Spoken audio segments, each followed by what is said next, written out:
everybody. Welcome to Frame Trap, a show where we talk about video games and whatever else floats our boat.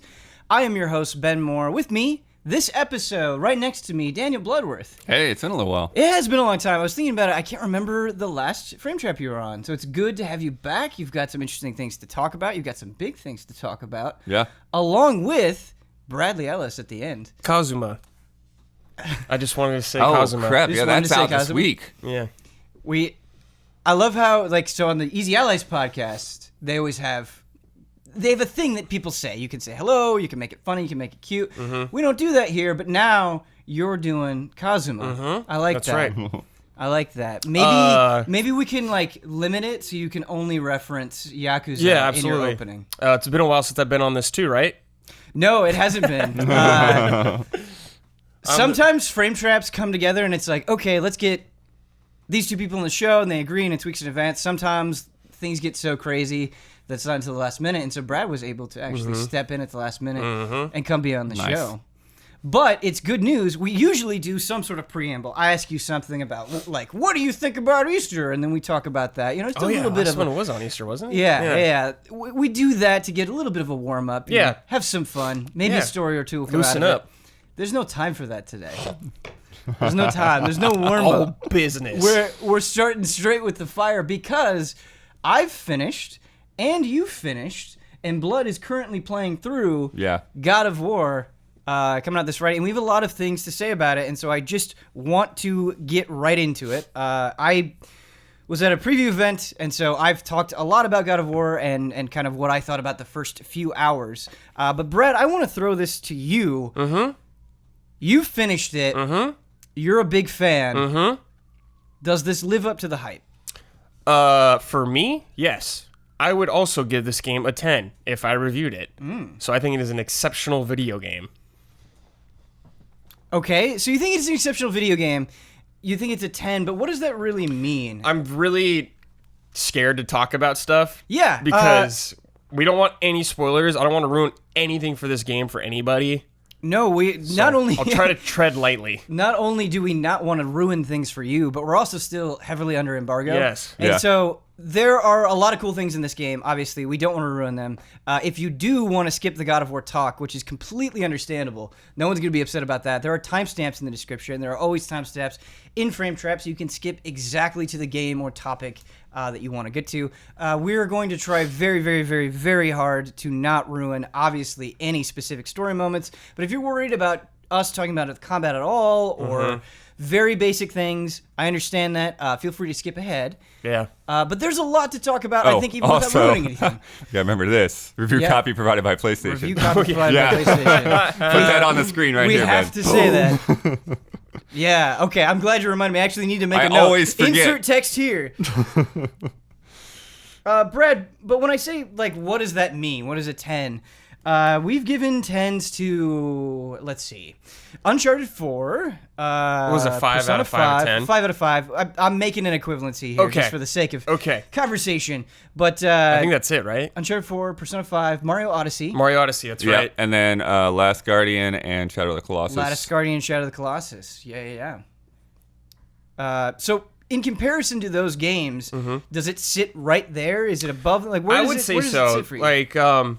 We've talked about this numerous times, Ben, but it reminds me of going from the older Resident Evil style to Resident Evil 4, how it kind of just reinvents this genre that it frankly needed it. Got after Ascension, everyone was kind of it's okay. Yeah. But I think this reinvents the franchise in a super impactful way, kind of does its own thing. The storytelling is incredible. The combat is... I was really worried about the combat before this game came out, Ben. I was very worried. Because, it's like that perspective, that camera angle. It's like at the RE4 almost camera angle. I was like, I don't know how you're going to do melee combat that well with this. It works. It's really great.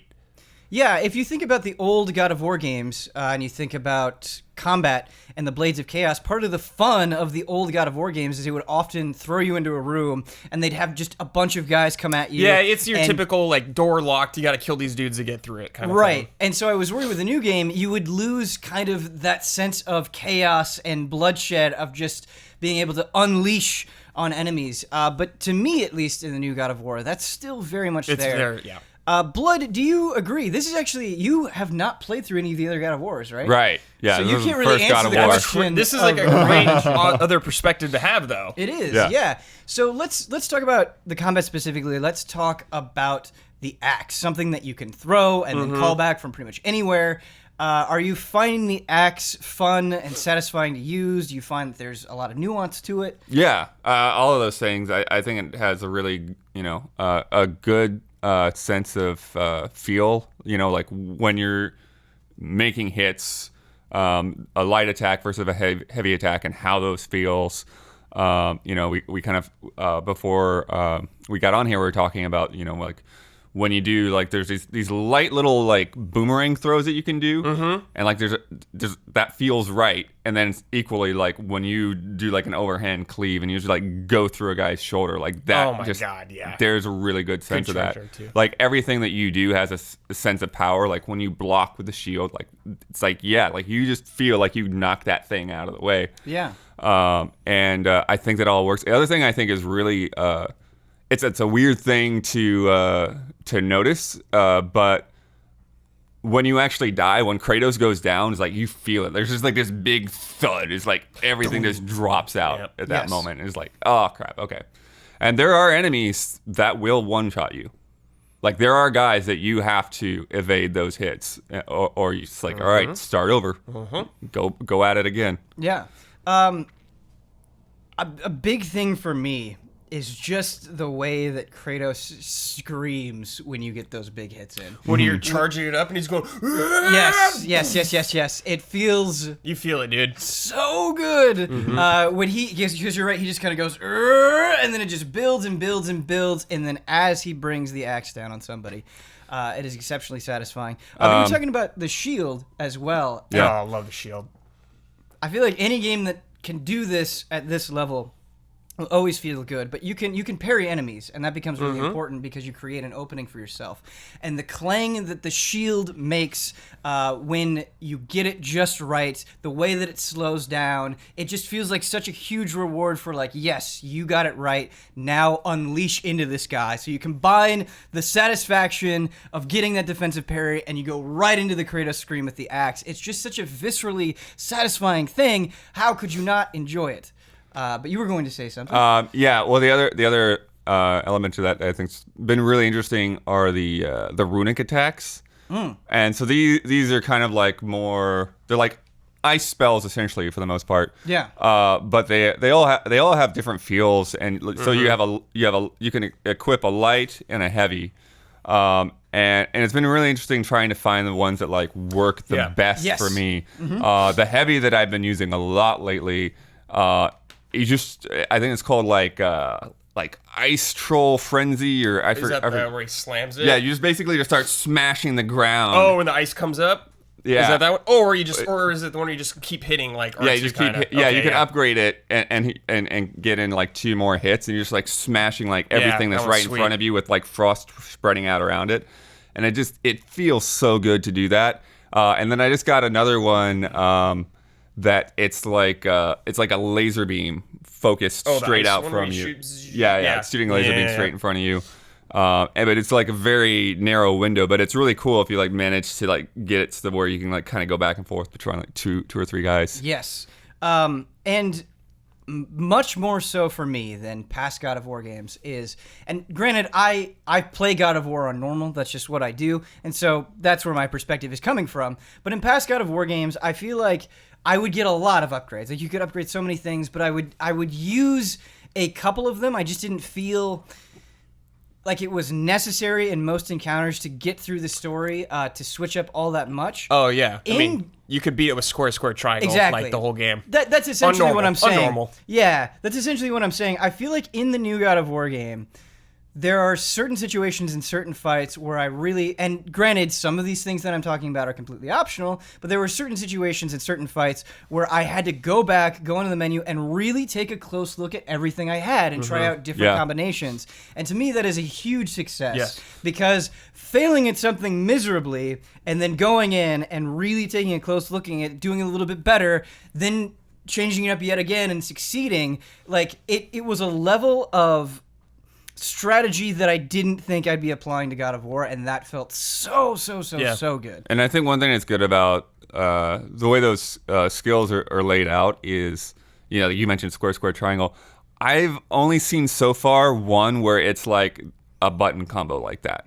Like most of it fits into the context of whatever else you're doing. It's like, okay, combine a dodge backwards with an attack, combine a dodge forwards with an attack, combine a sprint with an attack, rather than remembering, okay, like, do I push light 3 times and then heavy 4 times? Like, what is, so I feel like that's definitely like a more natural evolution of that combat system. Yeah. I'm going to throw this to both of you at the same time, whoever has a thought first. But a big thing about this game that I would say is very unique to it is how versatile this axe is. I mean, this is something that if you're good enough, you can hit a guy way in the distance by throwing it. You can throw it as people are running at you. You can hit their legs. You can hit their heads. Do you find yourself in the midst of combat feeling the need to throw the axe very often? I threw it quite a bit when I was playing. I did play on the harder difficulty. There's sometimes where I was like, I need to like kind of zone this guy a little bit to think about what I'm going to do here just to buy some time. But I feel like on certain enemies, like throwing the axe is a much more valuable thing to do than certain enemies. Like for some of the dudes, you throw the axe, it gets stuck on the head and they get frozen for a little bit. So a little crowd control somewhere like that. So yeah, all the time I was doing it.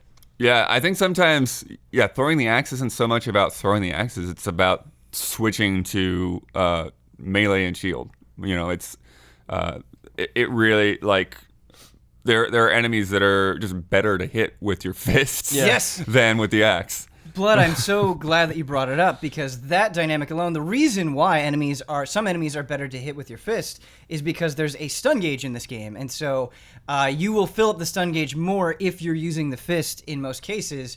And there are bigger guys that have a lot of health, and so what you want to do is you want to build up the stun gauge and do a powerful move that you get for filling that stun gauge up. And that is extremely useful. And that dynamic alone, I think, more so than other God of War games, I think I've played through all of them. Yeah.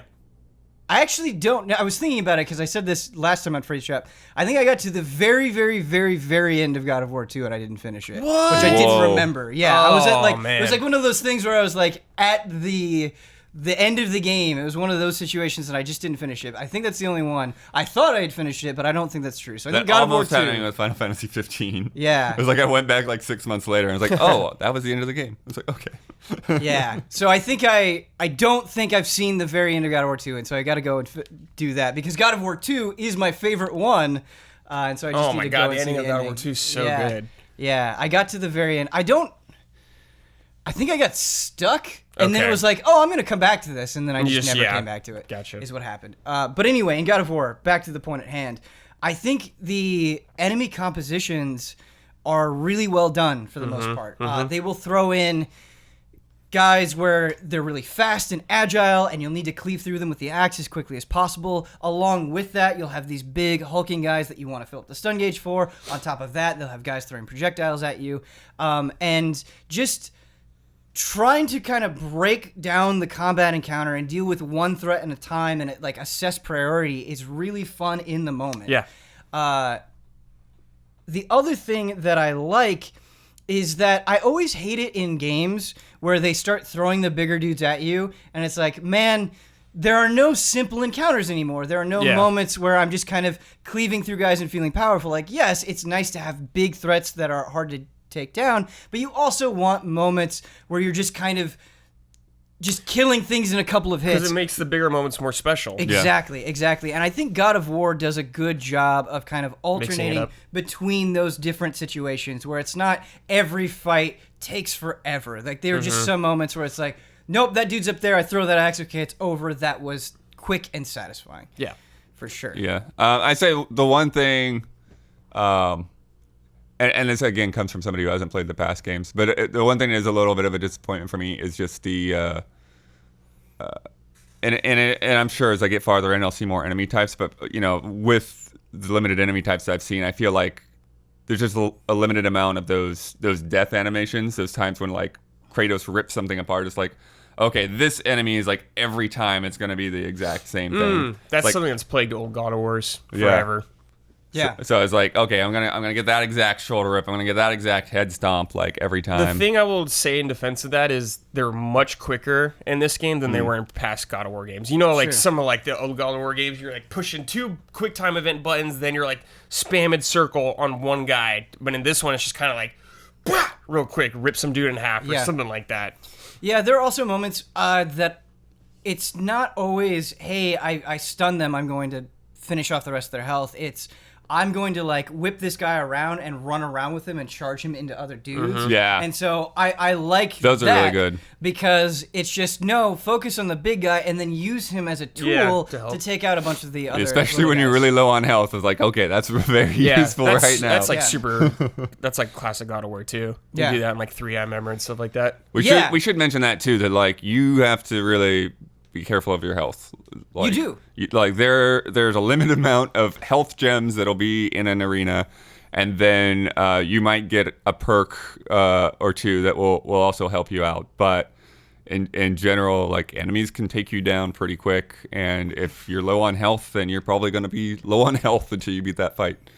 Let's talk about equipment really quick because I think it's an important question and it is extremely different from the past God of Wars. Is you're not just switching out weapons. There's a lot of equipment. You're switching out gear for Kratos. You're switching out gear for your son. You've got talismans. You've got like socketed items that you need to fill up. Axe handles. Yeah, and so you end up. There were a lot of moments for me where I was like, okay, what do I got? Oh, I got all this stuff. Okay, let's take a look at it. What does this do? What does this increase? Did you find that enjoyable? Did you find the gear system useful, or was it tedious? Was it too much to sift through? No, I didn't think it was very tedious and everything like that. I thought it was kind of rewarding, dude. Because if you go out of your way in the game, you can get some nice stuff to help you through your adventure. And like some of the armor has like little benefits that can help you out. There could be certain things that help to your more playstyle. Yeah, there's like 6 to 8 like different components that your armor sets count towards. So like it can give you defense, or it can give you like more health, runic, right? More strength is like combat attack power. It can lower your cooldown time. Cooldown attack. Yeah. I'm not exactly sure what luck actually does, but you never do. It gives you like a chance. I know there might be some other part to give you more XP on a kill or something like that. Yeah. But yeah, I honestly, personally, I have found the crafting and skill trees to be a little bit overwhelming. Yes. Especially in the beginning, because like I feel like with skill trees that like I'm just like, oh, okay, I've got like 10 things that I can unlock right now, and like I just want to get used to one move. Right. You know, like I want a new move and I want to get used to it and then implement it into my style and then like get in the next move. But you know, obviously, like as you start filling out those skill trees, then it's like that happens less and less. Yeah, I think the game does a good job at introducing those things to you throughout the game. I never felt like at a point where I was like, I don't know what to do, kind of thing like that. I never really felt overwhelmed with any of it. Yeah, I think the thing for me is not that it was hard to understand. I think for the most part it's good. And I think it fits kind of what we were talking about earlier, where when you're switching up your skills, you might also want to go and be like, okay, for this fight, I want a little bit more health or defense. So it kind of fits that thing that they're very clearly going for and making you switch things up or to be more versatile in fights. The problem that I have is as I was going through, I'd be like, okay, well, you know, I have a chance to upgrade my gear here. I'm going to do that. And then I would go into the world and I would get a chest, or I'd have to like figure out how to get a chest, which would have a new piece of equipment in it. I'd be like, oh, cool, a new piece of equipment. Oh, it's worse than what I have. And so that happened, I think, enough times for me, where that feeling kind of was a little bit disappointing because they put such a great level of presentation on the chest. When you see them, they're big, they're grandiose, you're like excited about it. And so, and I think when some you of them get have to kind of solve little small puzzles to figure, to get into them. Right. And I do want to talk about the puzzles because I think it's actually a high point of the game for sure. But that moment was a little bit disappointing to me. And I felt like there were stretches of that game where I wasn't really progressing with gear. Like I was getting stuff, but it wasn't all that worthwhile. And I don't want to get stuff all the time. I think it would be a bad decision if you were constantly having to go and change things out. And so I do think it is a difficult thing to balance. But that sense of discipline. Well, I think one of the, like what you're saying is like one of the things that's kind of tricky to balance is like, okay, do I craft a new piece of armor, or do I spend my resources to upgrade something I already have, and figuring out where that balance lies? Right. Because some of the things that you have are, I got a set of bracers for my side quests, and I'm like, I have felt no need to move on from that set of bracers. Like, right. Those things are great. Something I do want to commend, and I think is extremely important in gear, is there is a strong visual component to it in God of War that is very, very effective. Every single jump that you kind of make in terms of tiers of gear, you feel it. Like, there's a pretty dramatic change in the way that Kratos will look. And this goes down to even little things like the pommel of the axe will dramatically change up how things look. And so I do appreciate that. And as you get through the game, you kind of... There's a good progression there. Yeah, and those, again, have their own different perks and things. The one I've kind of stuck with is it puts shocks. It adds shock attacks into, like, it's a random chance. I don't know what the percentage is. But so, like, you not only are doing ice damage to enemies, but you'll do shock damage once in a while. But, yeah, there are all kinds of weird things. I've got, like, some perk that, like, I haven't quite figured out how to actually make use of it, but like if you run for like 3 seconds, you get 7 seconds of like aura where enemies like can't damage you, but like mixing the two of those things together is really tricky. To where like is it not damage you, or you like don't take, or maybe you don't take knockback? Yeah, it's like that. hyper armor. Yeah, I think. Since we're still talking about combat, there was something that I noticed that maybe it's just me because I was talking to Huber about it and it didn't seem like it was too big of a deal to him. And I'm curious what other people will think as they go through the game. But the camera is very close to Kratos, which is fine most of the time, especially early on where it's not that you aren't fighting groups of enemies, but they're not that overwhelming. As you go on throughout the game, things do get more overwhelming. You are fighting more things. And there were moments, because the camera was so close to Kratos, like anytime I was fighting something one-on-one, it wasn't a problem. But there would be moments where something would come off screen and attack me, and it's like, wait, what? I couldn't really get a sense of that. And there are things in the game that are built to help that. Like you have somebody say, like, hey, a guy coming from the left.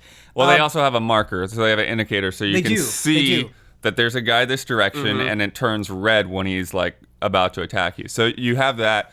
There's also I completely forgot to keep using it. Is there's a quick turn? Yeah. So you can instantly turn around. Also, you're like if you're facing the camera and you put your shield up, you will immediately like do a 180 as well.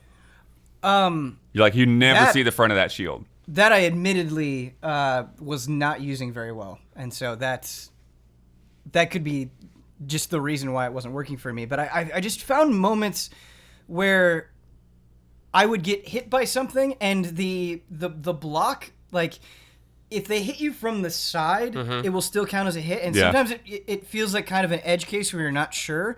And so there were moments where I was like, man, I wish I could just deal with this more effectively. And the way other games do it is they're more generous with the block, where if you're holding block, okay, something's coming at you from like the side, you're automatically going to block it.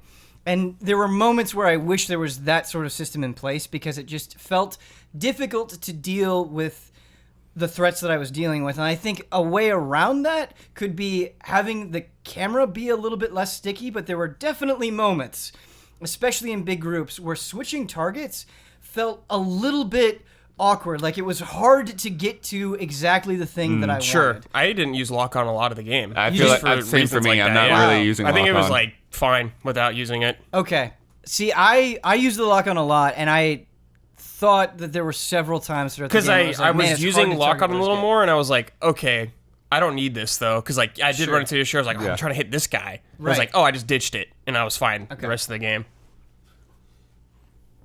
Interesting. So you guys didn't really have any sort of problems with the camera being too close? No, or anything I like had that? like maybe, honestly, like 1 or 2 parts of the whole game where I was like, dang, wish I could see a little better.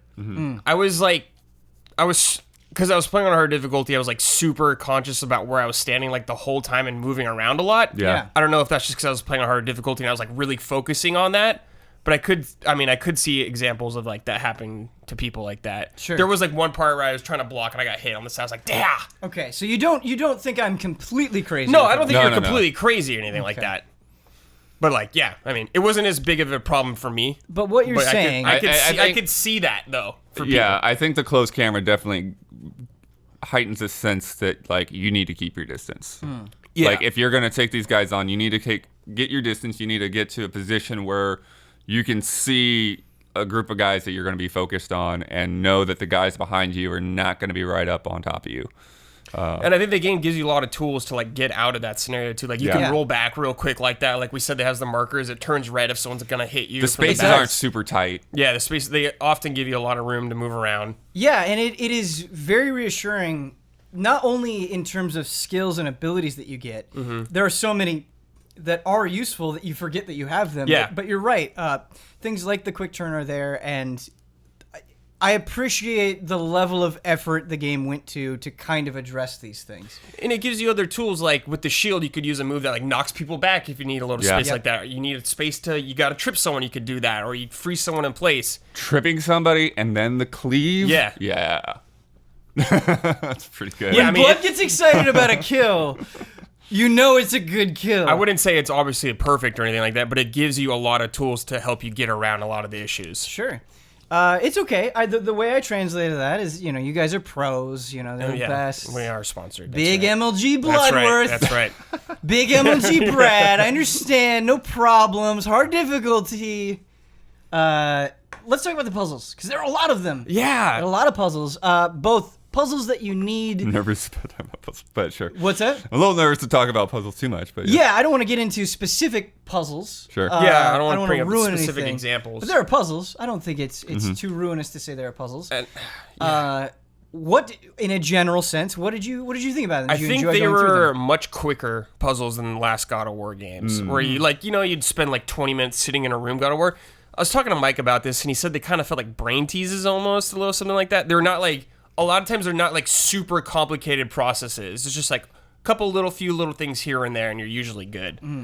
Like some of them are, you're just throwing your axe at something like that. Yeah. But it's like turning a little angle maybe like that. That'll help you get that puzzle through. matching up letters, which I feel like I kind of have a little bit of an advantage of, because I have learned to read that style of runes, so like I can identify. What? No. We're not just moving on. No, we've talked about this before on Frame Trap. Okay, that's probably true, but hit me again. So when I was in high school, The Hobbit has those runes on the outside of the book. And so when I got the book from the library, like I spent the first 2.5 hours like figuring out, because I could read some of it. I could like make out like, okay, that says Hobbit, and like I want to read the rest of the thing and see what it says.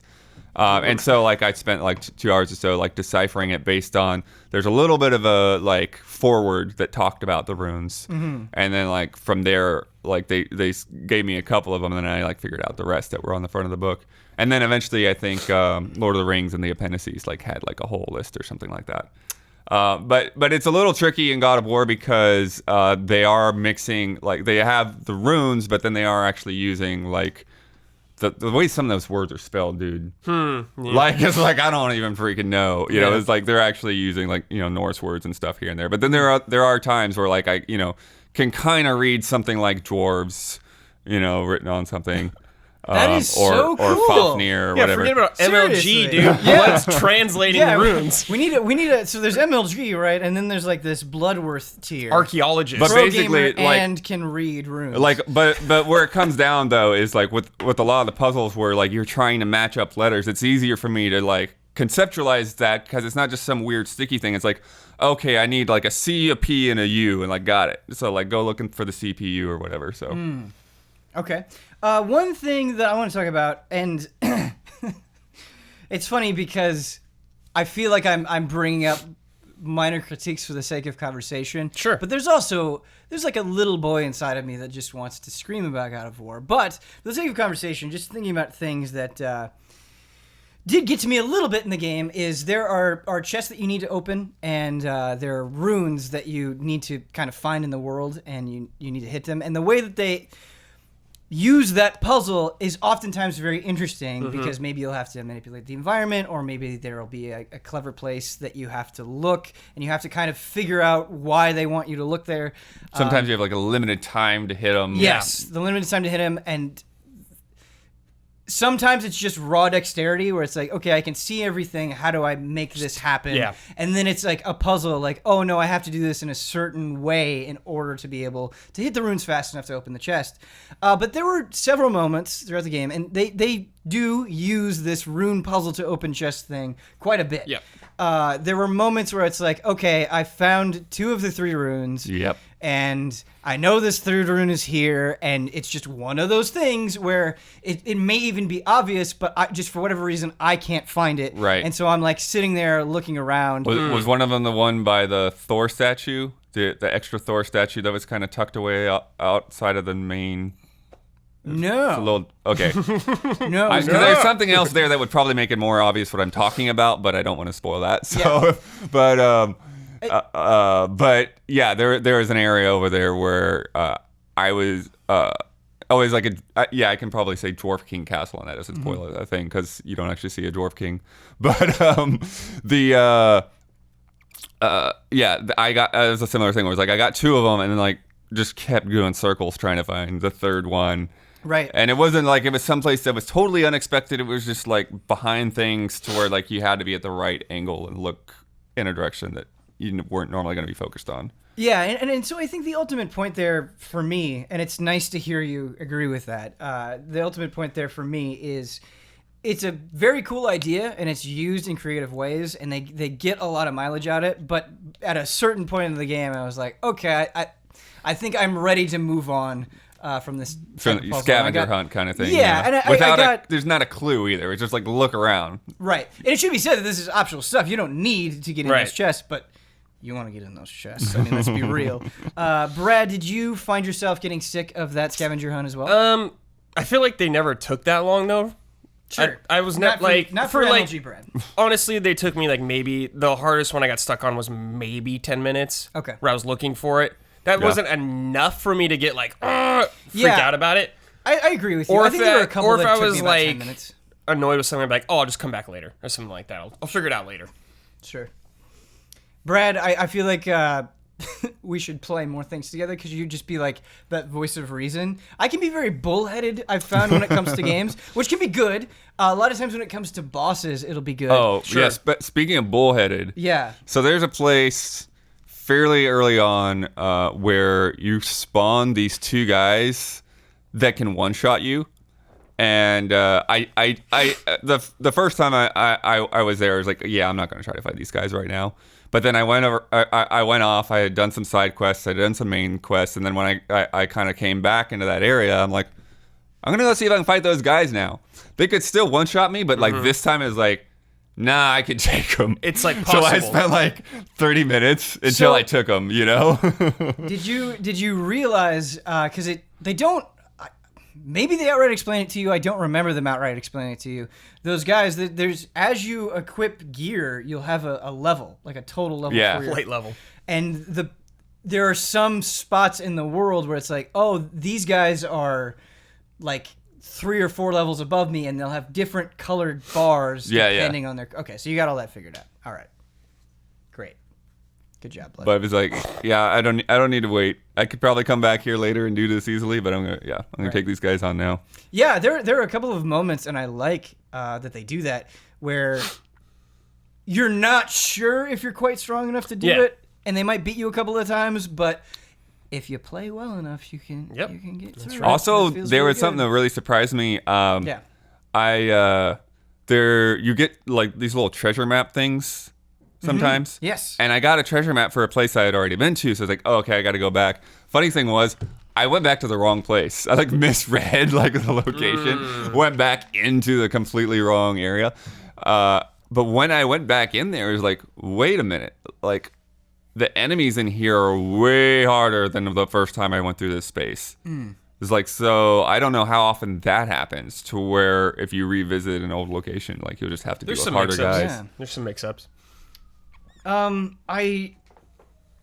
I want to be very careful about this because I don't want to ruin it, and I think it's a strong point of the game, is there are optional activities. You could call them side quests if you want in God of War. And the only thing that I want to say to people, and I think we'll get into a bigger, more detailed discussion about this later once some more time has passed. The only thing that I recommend to people is that you go and you do those things. And you go out of your way to seek them out and you give them a chance. Because I think they may surprise you. That is really the only thing that I want to say about that. Well moving on. And also, we're 35 minutes into the show. I feel like we could spend another 35 minutes talking about God of War. We haven't talked at all about the story or the relationship between Kratos and his son or the setting or anything like that. I don't want to touch any of that, dude. Exactly. I'm scared. Yeah. I don't want to touch any of that. Brad's hitting the nail on the head. We don't want to get into that too much right now. There's scheduled, more detailed God of War conversations coming along the way. We just kind of wanted to give you a sense taste of how we're feeling, talk about the mechanics, because I don't think a lot of that stuff has been tremendously explored. So it was one thing before we close that out on that, because we didn't really talk too much about exploration.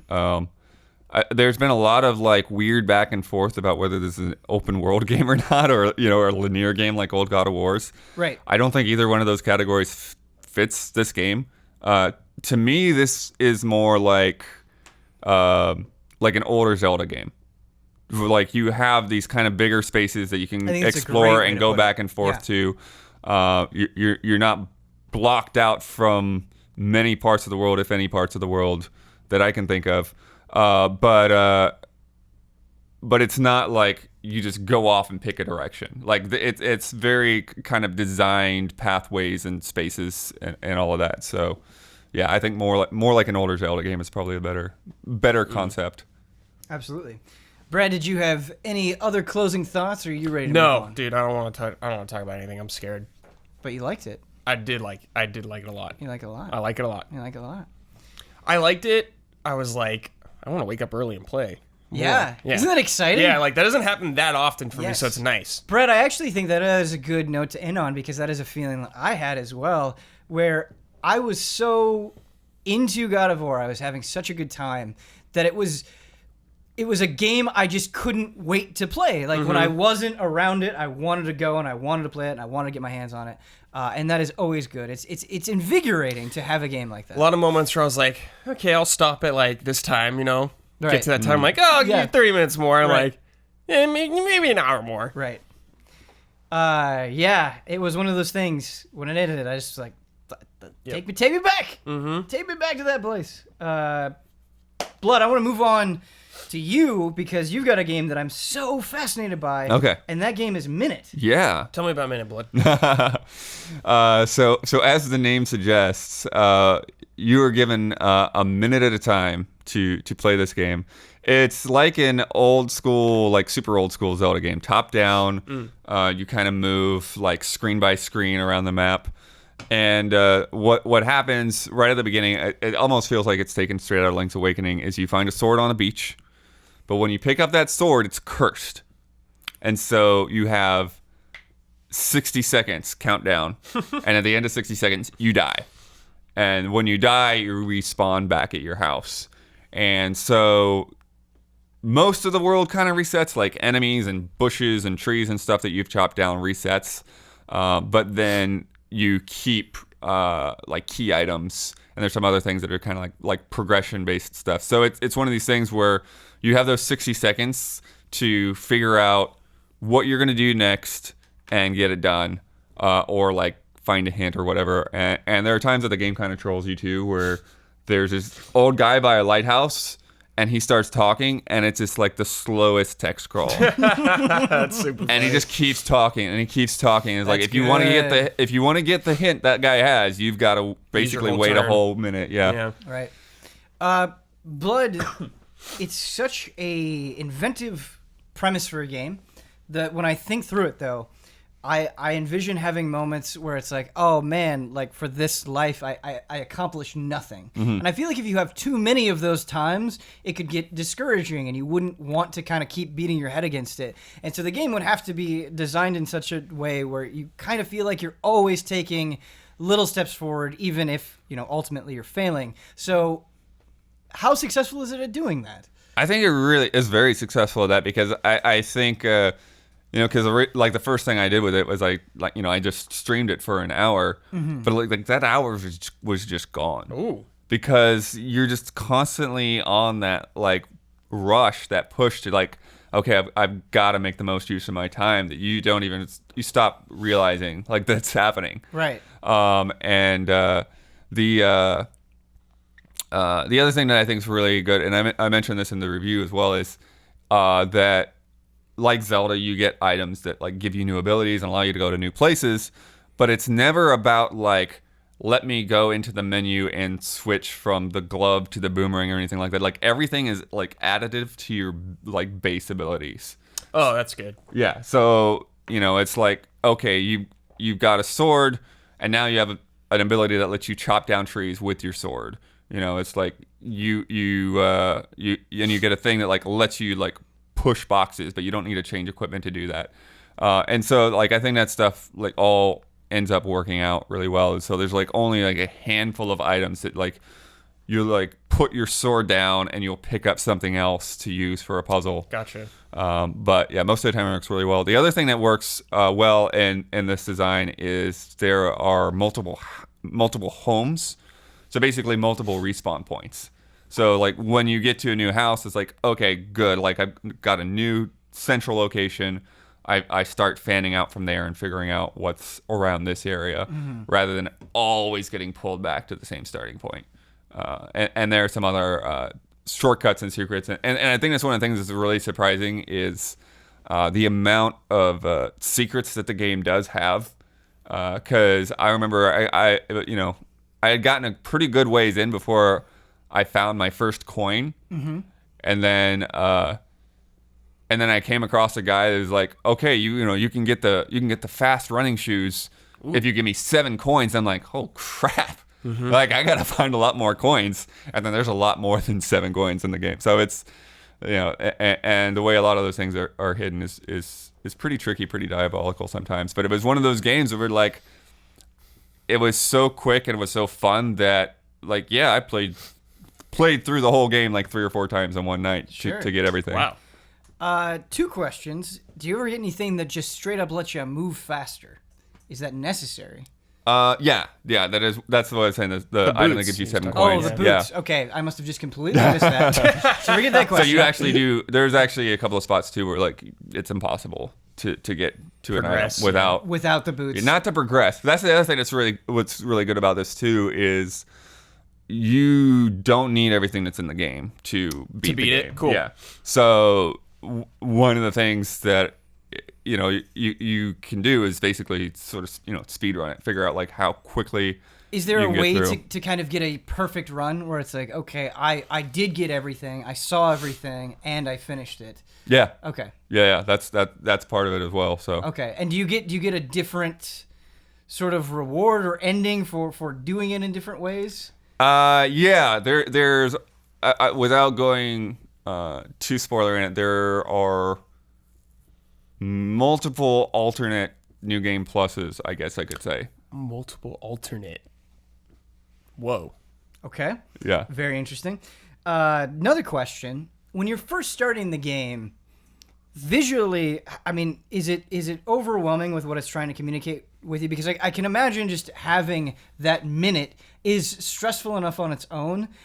So do you feel like, oh man, where do I go? Or is it sort of teasing you to check out certain things in a certain order? Like, how does it, like, when you first jump in, what are you kind of drawn to, I guess? Well, I think when you first jump in, you kind of do see your limitations. Like, you do see, like, okay, there's a line of bushes that I can't get past. So it's like, that you need the sword to get through those bushes. So it's kind of a process of elimination. Yeah, and then, there's another area where, it's pitch black. So it's like, okay, I got to figure out how I'm going to light this up, and then there's a spot where there's guys on the other side of a river, and somebody's saying, like, if you kill the guys, then, then I'll make a bridge for you to cross the river. Then like, okay, well, I need some kind of projectile, So you really do kind of naturally get those hints. It's just about, okay, well, I know what I need to do to get past this for the most part.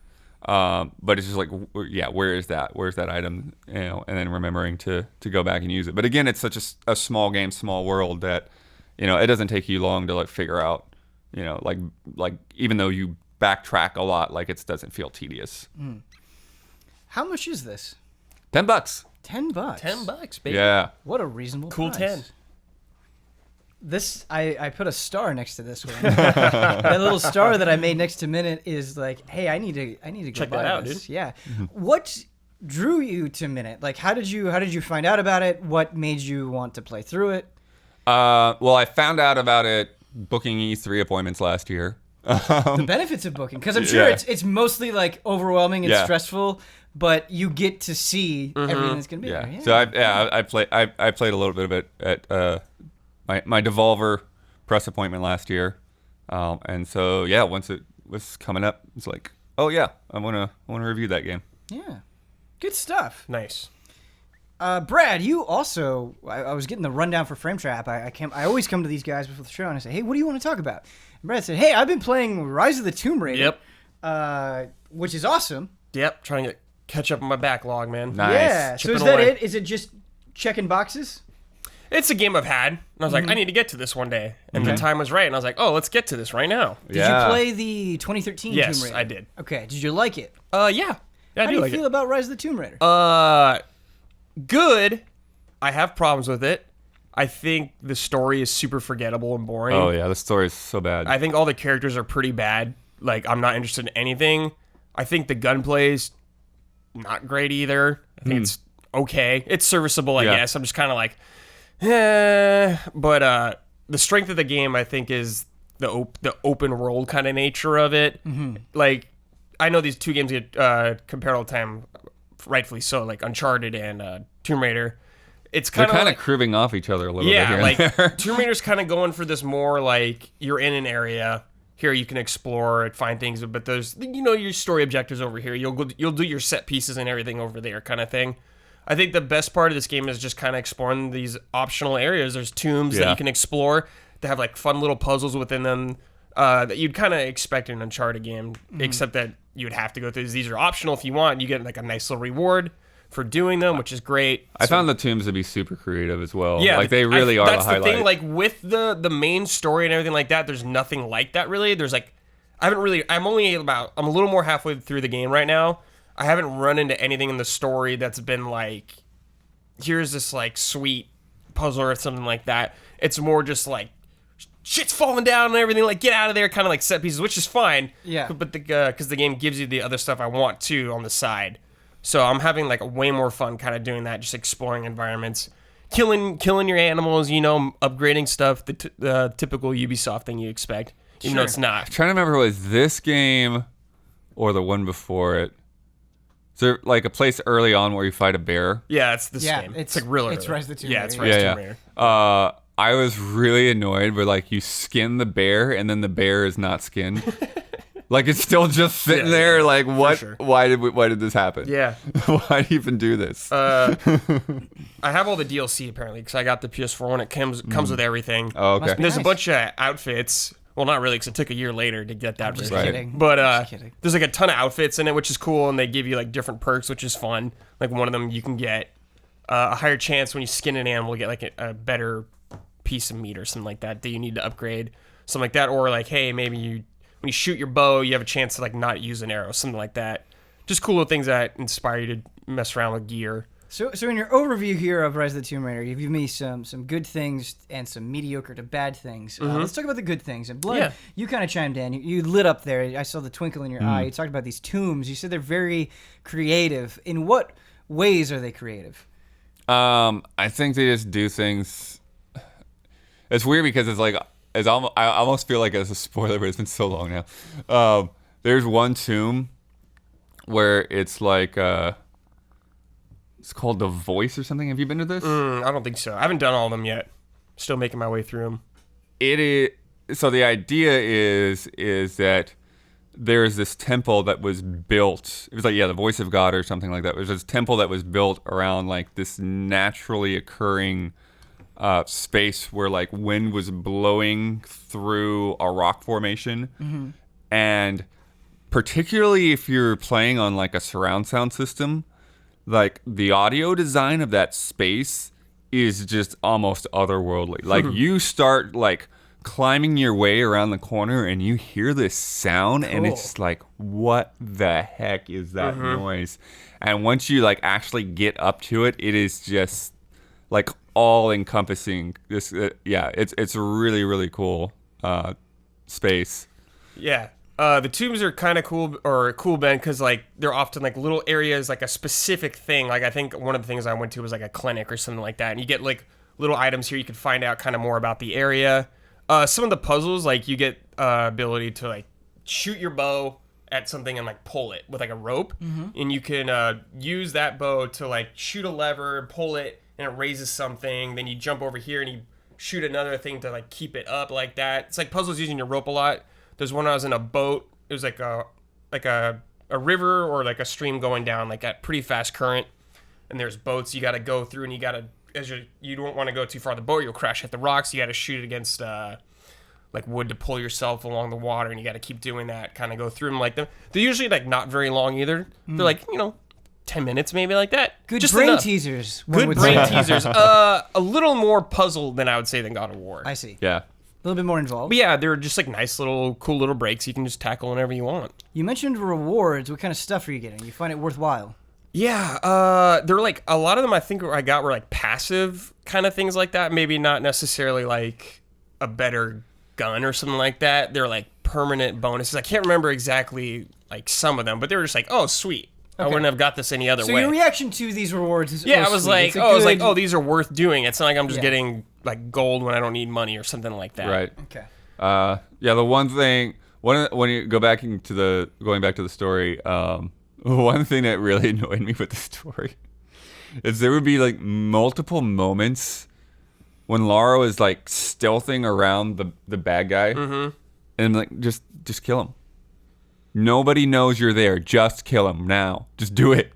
It's like, and you have those moments in movies sometimes, but it's like it's more frustrating when it's a game. It's like any other time I would have control and I could just shoot at this guy. It sucks, Ben, because they're like trying to tell this story, and they're like just the characters talking. They're talking about the story, and it sucks because I'm like, man, I just don't care about any of this. Yeah, I played. It was one of those things when Rise of the Tomb Raider was coming out, they had this big Xbox preview event, and we could play Tomb Raider for a few hours. I remember even in that few hours, there were just dialogue, and you'd hear the line. I don't even remember what the exact lines were, and I was like, wait, really? Yeah. That doesn't sound great. Yeah. I just remember distinct moments of that happening. Yeah. Blood, before I forget it, your reaction to having Lara just kill the dude, your frustration wanting to scream at the television. I would really love to do a video with you specifically, because I think it would be extra good. We just take a game, and it's like Blood's commentary track. And as somebody else is playing, they're not on camera at all, they're not talking, your frustration is coming through, and you're just yelling at the screen. But hold on. Go ahead. I will say this game's fun. I do have problems with it, but or the looks I was actually really just going to good. bring that up. Yeah, it looks good. Yeah, it looks good. The gunplay you were talking about not being very good. It's just not satisfying. What is like that? What I do feel you like mean? the aiming is really bad in it. Like I've constantly tweaked with the sensitivity, because I'm like, I can't find anything right. I don't feel really that in control with the shooting at all. I see. Like I don't feel precise. I gave up on trying to get like headshots or anything like that. Like it could be done, of course. I'm like, Do you feel like any of that is circumvented with the stealth? Yeah, the stealth helps, Like it's fun being able to stealth, and you could stealth a lot of the stuff, which is cool. I like that. But I just wish it was just a little tighter. I feel like they can make an adjustments and make that franchise a whole lot better. Did you review? I think you reviewed this, didn't you? Yeah. Okay. Do you agree with Brad on the aiming, the combat? It's been so long, I don't remember that being an issue. Sure. I feel like that's an issue that I have that most people don't. Usually, like I see myself coming to that a lot. Where a lot of people are like, yeah, it's fine. I'm like, Yeah. Yeah, I think it's just like I think it's just happen, a nitpicky thing for me, maybe. Sure. Yeah. No, that's not a problem. Just like I just feel like in a game where you shoot you. a lot of dudes, I wish it was like a little more enjoyable for me. Yeah. Hold on. There's something weird about this game too. There's like loot boxes you can get for single player. Like I just like noticed this yesterday. I saw I'm like I have loot boxes. It's like cracking packs of getting cards. I'm like, what is this? I think I knew that at one point and then forgot, and am now bummed out that I am rediscovering this fact. It's like you get a currency that you spend in like a shop or something to get loot boxes. Like, this is weird. This is not necessary. I don't quite remember it either. For a game where like they want you to go out and explore and like find new stuff and new weapons like that, I'm like, why are you giving me stuff and just cards right now? Right. This is like makes me not want to explore because what's the point? Sure. Brad, my final question to you before we move on is, you were playing through this now into something that is on my backlog, along with, I always group these two together for some reason. Rise of the Tomb Raider, I need to play through, and Deus Ex Mankind Divided, I need to play through, in some distant future where I have time to play through things in my backlog that aren't like 6 or less hours. Sure.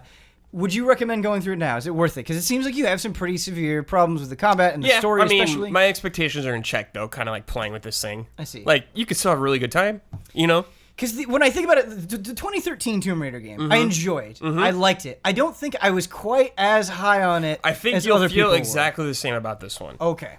All right. That's a like good... you'll probably enjoy it. It's a good gauge.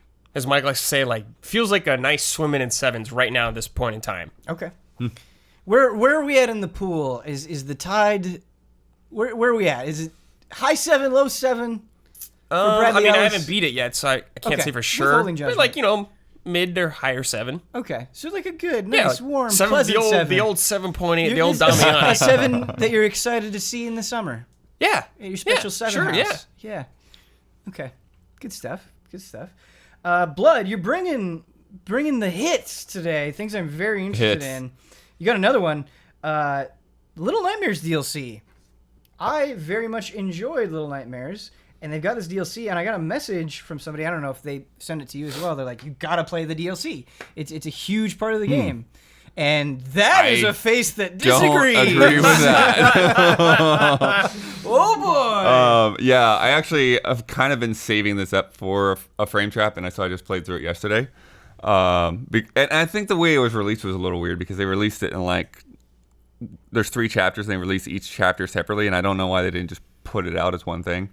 But yeah, it kind of confirms my initial skepticism, honestly. I did not feel like Little Nightmares needed DLC, and this DLC kind of confirms that this doesn't need to be there. When you say doesn't need DLC, are you talking purely from a story standpoint, like, hey, Little Nightmares? From a story standpoint, from a creativity standpoint, because I feel like, Little Nightmares it's one of those games that you don't necessarily expect a lot from, but there is a lot of creativity and a lot of like great visual design there, and it just really like freaks you out and gets under your skin.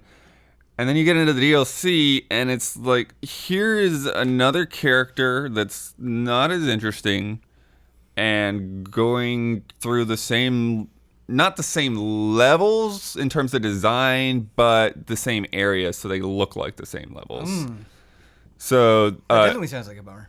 Yeah, and so they definitely do some new things in terms of puzzles. Like there's like the second chapter kind of focuses a lot on kind of co-op type of things. It's still single player, but like you kind of work with other creatures in the world to flesh out these puzzles. And then the last chapter not only gives you like more time in the last area of Little Nightmares, which I felt was kind of abbreviated in the main game, but then like introduces some new mechanics like right at the end. But overall, it is just kind of like I'm going through kind of the same motions.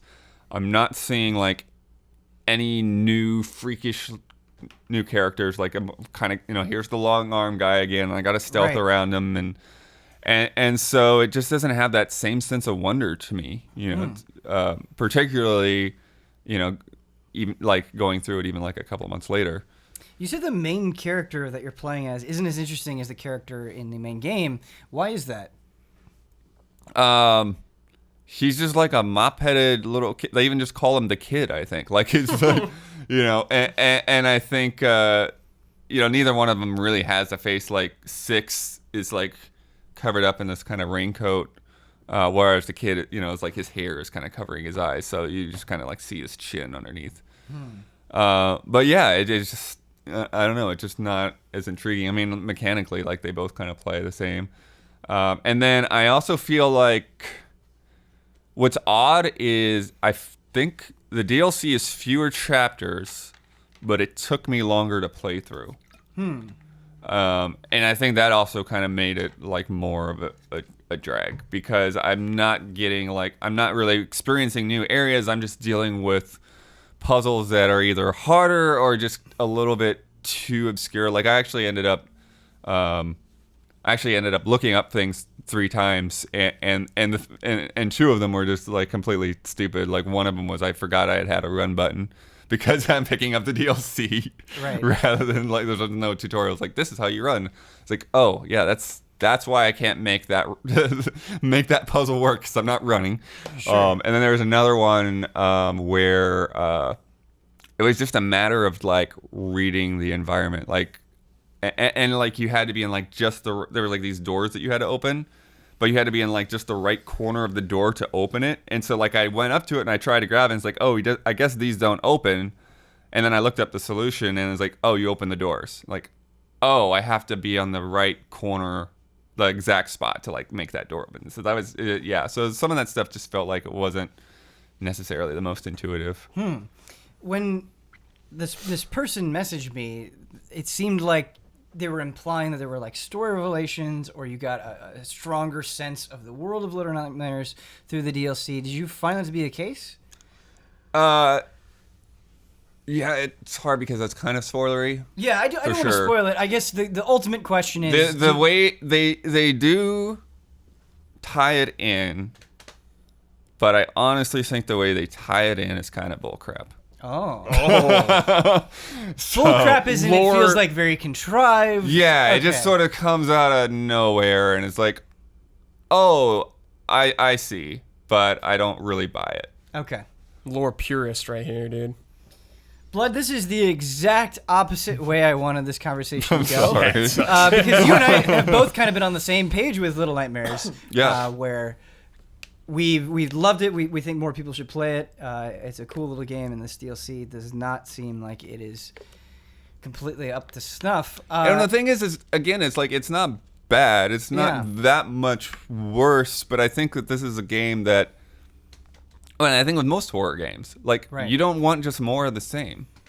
No, you don't. You don't want more of the same. You really don't. I think it's hard, though, specifically for a game like this, right? Where we're living in a industry where DLC is just an expectation, right? For everything, for a lot of things. And I part of me does wonder if like this is just like a contract thing. It's like, okay, we're going to publish your game, but you got to come out with some other things for people to buy. And like, we'll do some DLC, I guess. Sure, but assuming that this is something that had to be done, what would you, Daniel Bloodworth, have them do? Especially when you consider the main game so perfectly self-contained. I would, at the very least, and like I said, there are some new things very very end, but I would have introduced like new, like those big characters, the big, like I said, the long arm guy and stuff like that. I would have had all of those be fresh. Like I wouldn't have repeated those. Maybe I like where your head's at. Maybe the last one, but because that is what ties into their bullcrap story thing. But but yeah, it's like it's not that fun to like, okay, here's this guy that I kind of already know this mechanics. Like, okay, there's the swimming guy, got it. That's just like the same as the guy that was under the shoes. So yeah, That's a huge disappointment because I think going through the main game, seeing those guys for the first time, exactly as you were saying, is a huge part of the appeal because of how freaky they are. And if you just take away that element, then what is it really? It's just a kind of meaningless obstacle. Blood, extending the DLC question a little bit further, because you like Little Nightmares, would you want them to make a new one? Would you like the idea of Little Nightmares 2, or would you want them to take the lessons learned and apply it to a different concept?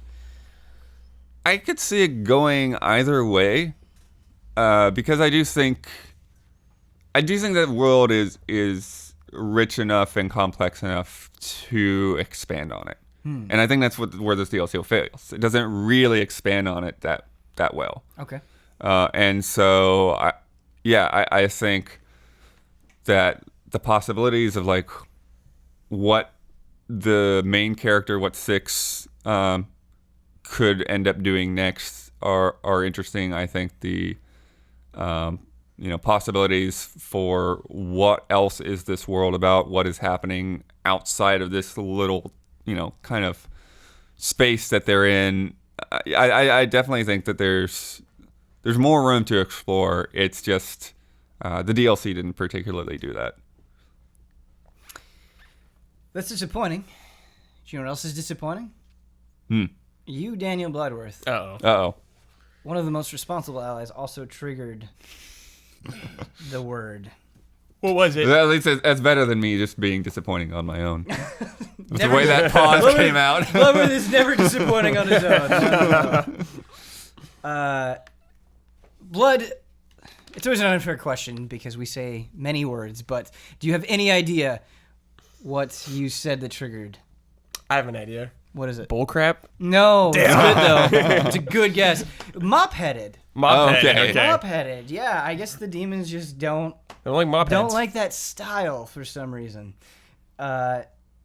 Anyway, what this is, if this is not making any sense to you, we just take this time, we play a little game. We say it's the demons of the frame trap realm. Somebody will say a word that triggers it, and we go into this other dimension to play a little game to break up the flow of the show and also to talk about our lovely sponsors. Now, I always like to tease the game before we get into the sponsors.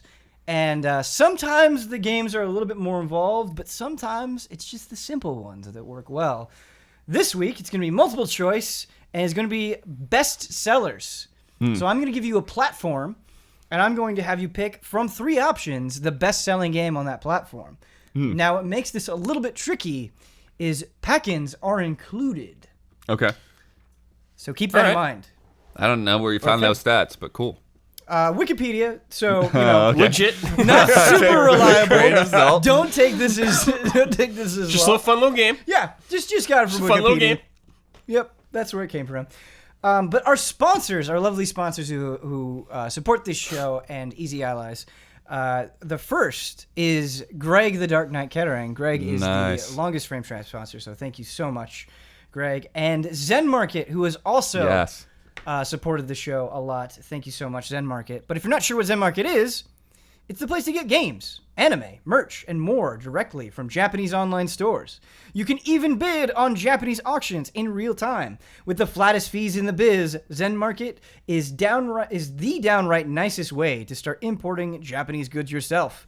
And now, Zen Market offers a subscription service called Zen Pop. If you need more Japan in your life, try a big mix of authentic Japanese snacks, noodles, or stationery delivered each month with free shipping. Visit zenpop.jp and use code EASYA during checkout to save $5 on any subscription plan. Find Zen Market and Zen Pop on social media or visit their homepages for all the info. Our next sponsor is Thomas J. Thomas J. writes and produces weird, heartfelt electro-pop and alternative rock, taking influence from everything under the sun. Listen to his music at thomasj.bandcamp.com and follow him on Twitter at HippoPoThomasJ for updates and bad takes. Last episode, I got that wrong. I said Hippo Thomas J. It's Hippo Thomas J. For updates and bad takes. P.S. Anarchy Reigns was a great game that was unfairly shafted. Anarchy Reigns is fun. I also want to give a special shout out. We don't have any promotional material, but we just had Dale sign up as a Frame Trap sponsor. So I want to thank you for Dale for coming to that. If you want to support this show, if you want to support Easy Allies, if you like Frame Trap, you want to be a part of it, and you want to say some stuff, you want to have hot takes about Anarchy Reigns, go to patreon.com/easyallies to get more information. That is actually that's a good incentive right there. It's like get your hot takes. You don't have a business to promote, just like promote the game that everyone's trashing. We've had people use this space to disagree with my opinions on games and Kyle's opinions on games, to just say great stuff about games. You want hot takes on games? That's the way to do it. All right. So, the rules of the game are, I am going to say the platform. I'm going to give all three options. Do not answer until I say all three options. I'm bad at enforcing that rule. I'm going to try to be better about it. The second thing is, please whisper HOTTAKE when you would like to answer. The first person to whisper HOTTAKE gets the right to answer the question. If you get it wrong, it goes to the other person who gets another chance. If you both get it wrong, we get no points. The first platform is Game Boy Advance. Oh. Yeah. So your options are A, Mario Kart Super Circuit, B, Super Mario World Super Mario Advance 2, and C, Pokemon Ruby and Sapphire. HOTTAKE. Bradley Ellis. Pokemon You Ruby. got it! Those are good. Those are good ones, though, dude. I was thinking about that for a second. Apparently, according to the most reliable source on the internet, Wikipedia, Pokemon Ruby and Sapphire sold a combined amount of 16,220,000 Dang. copies. Next, the original PlayStation. Is it A, Final Fantasy VII, B, Gran Turismo, or C, Tekken 3? HOTTAKE. Ooh, Brad beats Blood to the Punch. Is it Gran Turismo? It is! Yeah. Brad's Wow. on fire! That's great. That is 10,850,000. What a juggernaut. Yeah. The next platform is the Wii U. We have A, Mario Kart 8, B, Super Smash Bros. For Wii U, or C, New Super Mario Bros. U. HOTTAKE. Blood's in. Mario Kart 8. It is! Yeah. Blood's fighting back. Got sweet Mario Kart, baby. He's punching back against MLG Brad. He's not taking any of that bull crap. Next console. That's a good word, dude. It is very good. I like it. I like it a lot. Next console is number 4, the Xbox 360. Ooh. Okay. Ooh, tricky one. Yeah. Is it A, the Halo 3? The Halo 3? Is it B, the Grand Theft Auto 5? Ooh. Or C, the Kinect Adventures? HOTTAKE. Blood. Grand Theft Auto 5. Yeah. Incorrect. Goes to Brad. Oh, Halo 3? Both incorrect. Oh, it's connected? Wow. Kinect Adventures. Again, we were including pack-ins. Oh, That's yeah. the trip up. It came with every Connect, right? I think it either came with That's Kinects, still mind-blowing. or It it is. came. I think it definitely came with I the was console. for sure that a Call of Duty was going to be on that list, too. 24 million, Remember Connect? according to Wikipedia. How crazy is that? That is nuts.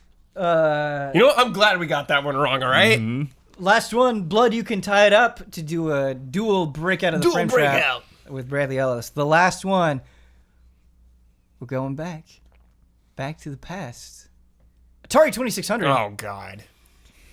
Is it A, Pitfall, B, Pac-Man, C, Space Invaders? Shoot. HOTTAKE. We got a Blood. Pac-Man. It is. Yeah, it's gotta be the wop, wop, wop. Ooh. That was a juicy one. Close competition. Blood and Brad are all tied up, which means you are responsible for breaking out of the frame Double trap frame realm trap, together. dude. Please come up with a word, gesture, any sort of action that you think is strong enough to get us out of this demonic realm. I got one. I'll just do it, and then you could do one after me, I guess. We'll do Okay. the boom, Whoa. boom. Brad's taking charge. Sonic boom! Okay. Let me take my glasses off. This has been a problem before. I'm going to do Zangief. Back up. There you go. That was good. That was good. That was good. That was good That was stuff. good. I forget what that move's called, but yeah. So there's a game that I've been meaning to bring to Frame Trap for a while. and haven't, but I'm going to talk about it now, and that is Way of the Passive Fist. Ooh. Oh, yeah. Yeah. It's always awkward when I have to write the timestamps. I'm going to talk about this game 5 seconds later. Mm-hmm. Now let me tell you about it. I'm just writing down timestamps, audio listeners. I'm okay. Way of the Passive Fist. So this is a game that I played at PSX and demanded that Huber play it at PSX because I loved the concept so much, and the person behind it was so enthusiastic about old beat 'em ups, and everything was so on point. Because this is Way of the Passive Fist is a beat 'em up, but it's not a beat 'em up like you would traditionally think. It's not about offense. It's all about defense. And what you do is you block, you dodge, you counter moves, and then as you do this, you kind of exhaust your opponents, and then once they're exhausted, you can take them out in one hit. And also, as you're doing all of these different moves, you're kind of building up a meter, and you can do this big attack. And that is really important because you'll fight a lot of different groups of enemies. And there's almost like this rhythm game element to it, where you'll have this enemy who's kind of putting you on this tempo. They're really, really fast. And so it's like, okay, I gotta block, block, block, block, block. And they'll do a couple of attacks, and then they'll back off, and another person will come in. And so you're kind of doing these constant one-on-one tangos. And they'll be really slow, and it's very easy, but because you were so used to that other tempo before, it might very easily trip you up. And it's great. It's such a fun concept, and when you are able to get that down, when you're able to clear an entire section of enemies and not get hit at all, you feel like a god. And they also love, and I love, big fat sprites. Like, you're just dealing with these gnarly looking dudes that are taking so much real estate out on the screen, that are just really fun to watch them to move around, fun to beat up and all that stuff. And after PSX, I was so thrilled to play it. And while I still think the fundamental idea of Way of the Passive Fist is good, I'm finding myself getting very easily burnt out. And I'm not enjoying it as much as I thought I would be enjoying it. And I think the reason for that is because you are defensive all the time. The levels just feel like they kind of take forever to get through. Sure. Yeah. Just kind of what we were talking about with God of War. Like, sometimes you just want to chew through some dudes. Exactly. Yeah. Exactly. And this is the opposite of what this game is, but exactly what you're saying. There are moments where you just kind of want to punch through dudes just for something to break it up. And every single fight just feels really slow. And then obviously as you get through the levels, they get more complex and they feel like they take even longer because on top of that, as you're going through, as they get harder, you'll die. And so you'll have to go back to the checkpoint and do the thing again. And it just kind of starts to feel like a drag. And there are ways around that. And a huge credit to Way of the Passive Fist is how they handle difficulty levels. So it's not just easy, normal, hard, extra hard, Super Saiyan, that kind of thing. It is, do you want to change enemy encounters? Do you want to make checkpoints more frequent? There are all of these individual things that you can tweak, which is cool. But I found, I just started playing everything okay, let's just do right down the middle. And that felt really, really good. And then it was hard for me. It wasn't that I wanted things to be harder or easier. I just wanted to do different things, which is outside of the realm of this difficulty tweaker. Yeah. It's just tweaking what's already there. I just wanted more variety. And the way that they kind of mix this up, their answer to this answer to the variety, is they'll have environmental hazards that will happen. And so during some of the fights, there will be this big laser beam that shoots, and it'll just come very, very quickly. And so it's like, oh, okay, I actually can't engage with this person. I need to dodge this laser beam. And that's really frustrating because part of the fun is you'll have moments where it's no, I just need to figure out this rhythm.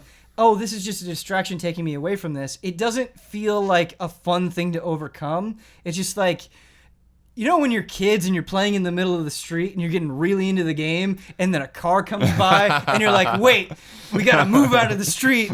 We got to stop the game. And and then you come back and it's just not as fun anymore because you had that interruption. The moment, yeah. That's kind of what this feels like. It's not that it's hard to do. It's just rather than giving me something new with this concept, it's just kind of this thing that's buzzing around on the side. Yeah, it's like a fly just around. You're just ugh, stop.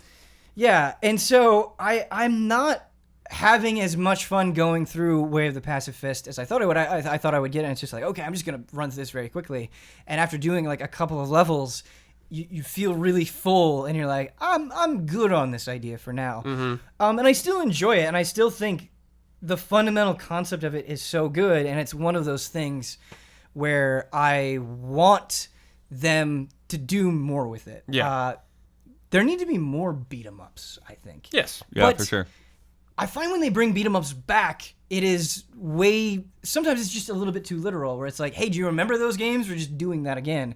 And so I appreciate Way of the Passive Fist being super outside of that.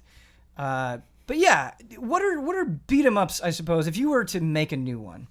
Would you want it to be defensive like this? What kind of crazy I think things it'd would be you want? good. I mean, it sounds like you're getting bored because you're doing the same thing over again. Maybe Yeah. combine this kind of like depth that they have with defensive, but add in offensive also. And maybe not just like lasers coming through the level, just kind of holding up the pace of an environment or something like that. Right. How's the enemy variety? The I enemy feel like variety, for a beat 'em up, you need a lot of different type of enemies. the enemy variety is pretty decent, and I think a huge reason why it's decent is you'll encounter the same types of enemies. So there are these ladies who will throw things at you, and it'll be the same enemy, it'll be the same concept, but they'll throw different things at you, but because they're throwing it at a different speed or at a different angle, they feel way different, even though they're essentially the same thing, because this game is so reliant on timing, and so any change to that feels pretty interesting. It feels like to me you just want to punch a dude. Yeah, there's just like a way. I want to keep the level of depth, but I want a way to speed it up, or maybe you just have More offensive. screens where it's like, all right, you unlock this thing, now just punch everybody really quick. I don't know. Yeah, You know it's a what hard beat 'em thing up to- has a lot of depth and intricate mechanics?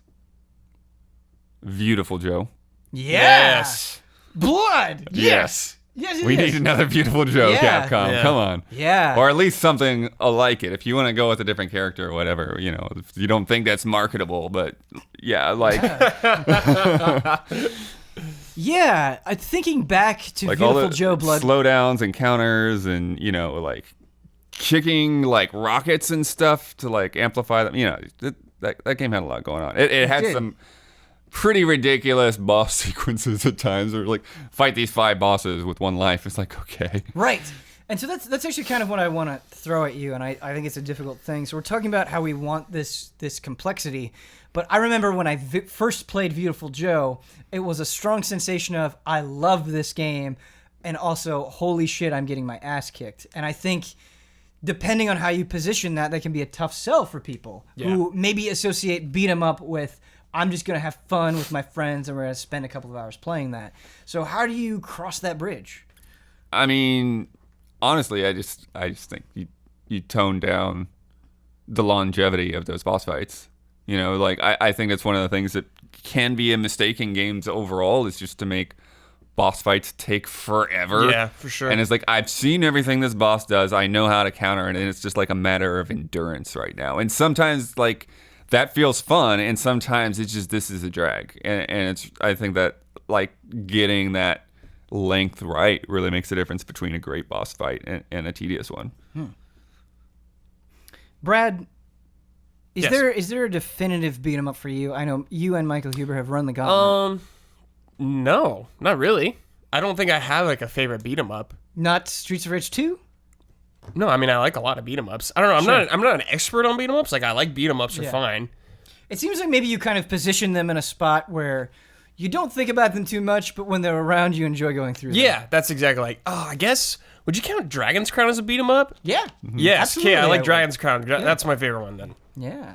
Hey. Dragon's Crown has a lot of like loot and gear stuff Yeah, too, like right? it has stuff I like in it though. It's like it is a beat 'em up, I guess, at its core, but it has a lot more in it too. It's also fantasy. It's also Vanillaware fantasy. Yeah, it looks great. So that's... A lot of depth to the there. classes and everything. that re-release is coming out next month. Yeah, that'll have to be a co-op playthrough soon. Yes, we've actually committed, myself, Michael Huber, Bradley Ellis, committed to doing a co-op playthrough. Not only that, Titan. right, That's happening. there's a long held prophecy. bet where I have to build a Titan suit, a mech suit, And specifically, it was for Titanfall 2, so that's why we're calling it Titanfall 2. Yeah, it was a long time ago. When we do that co-op stream, I will be wearing that Titan suit. Oh my gosh, that Titan suit is going to get trashed. That Titan suit will be trash. Lower your expectations. I can't wait to It's see not going to what be box like this it amazing is. suit. Yeah. The picture of the dude that like has a box over his head and it just says Gundam. Mm-hmm. That's what we're talking. Like around that caliber, I would imagine. We'll see. We'll see what happens. Ben's going to be dumpster diving soon. Yeah, I think Every day of my life. What box you use will really bump the score of that Titan. You think so? Yeah, like Okay. if you used an N64 box, that would bump it real high. Oh, I don't you say don't you wanna- want to you don't ruin wanna- it. you don't wanna do but that, yeah. Just saying, depending on the box, could bump it. Good tips. Good tips. Maybe if he has like some kind of like slot like in the front of like the other cardboard box to like put the N64 box into. Yeah. Bradley Ellis. Yes. I don't want to spend too much time on this. We've talked about it several times on this show. But if you have things to say, don't let me hold you back. I just don't have that many things to say. But the things that I do want to talk about with Ni no Kuni 2, I really want to get off my chest. So Let's hear it, dude. Yeah, Ni no Kuni 2 is an interesting game for me, and I understand that my perspective is going to be different than other people because I'm only playing it with my girlfriend, and the time that we have to play it together is not very often, and when we can, it's not for very long. And so I'm making very, very, very, very, very slow progress. I just got through Gold Paw and getting into the So it's going slow. Super early, yeah.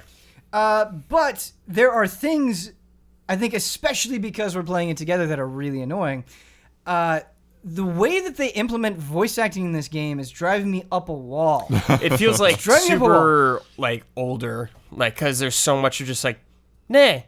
Like when there's like a whole text thing. Are you talking about how there's just like one word? So they do that too, where you'll be mostly reading, but they'll say like the first word, like "thank you," and then just a bunch of text. That's fine. That's like Wind Waker Zelda style. They do that in old Zelda games. Not a big deal, but just so she and I are on the same page together, we're taking turns reading things. Okay. But every once in a while, they'll have voice acting, which is great. And I find that the performances so far have been pretty strong. And so because the performances are strong and it's well presented, I just want more of it. And the way that they tantalize you with it is infuriating because they'll have moments where you'll be reading and then it will cut and they'll essentially say like one or two sentences in voice acting and then they'll cut back and you'll do a whole bunch more reading. That is and weird. It's like, why?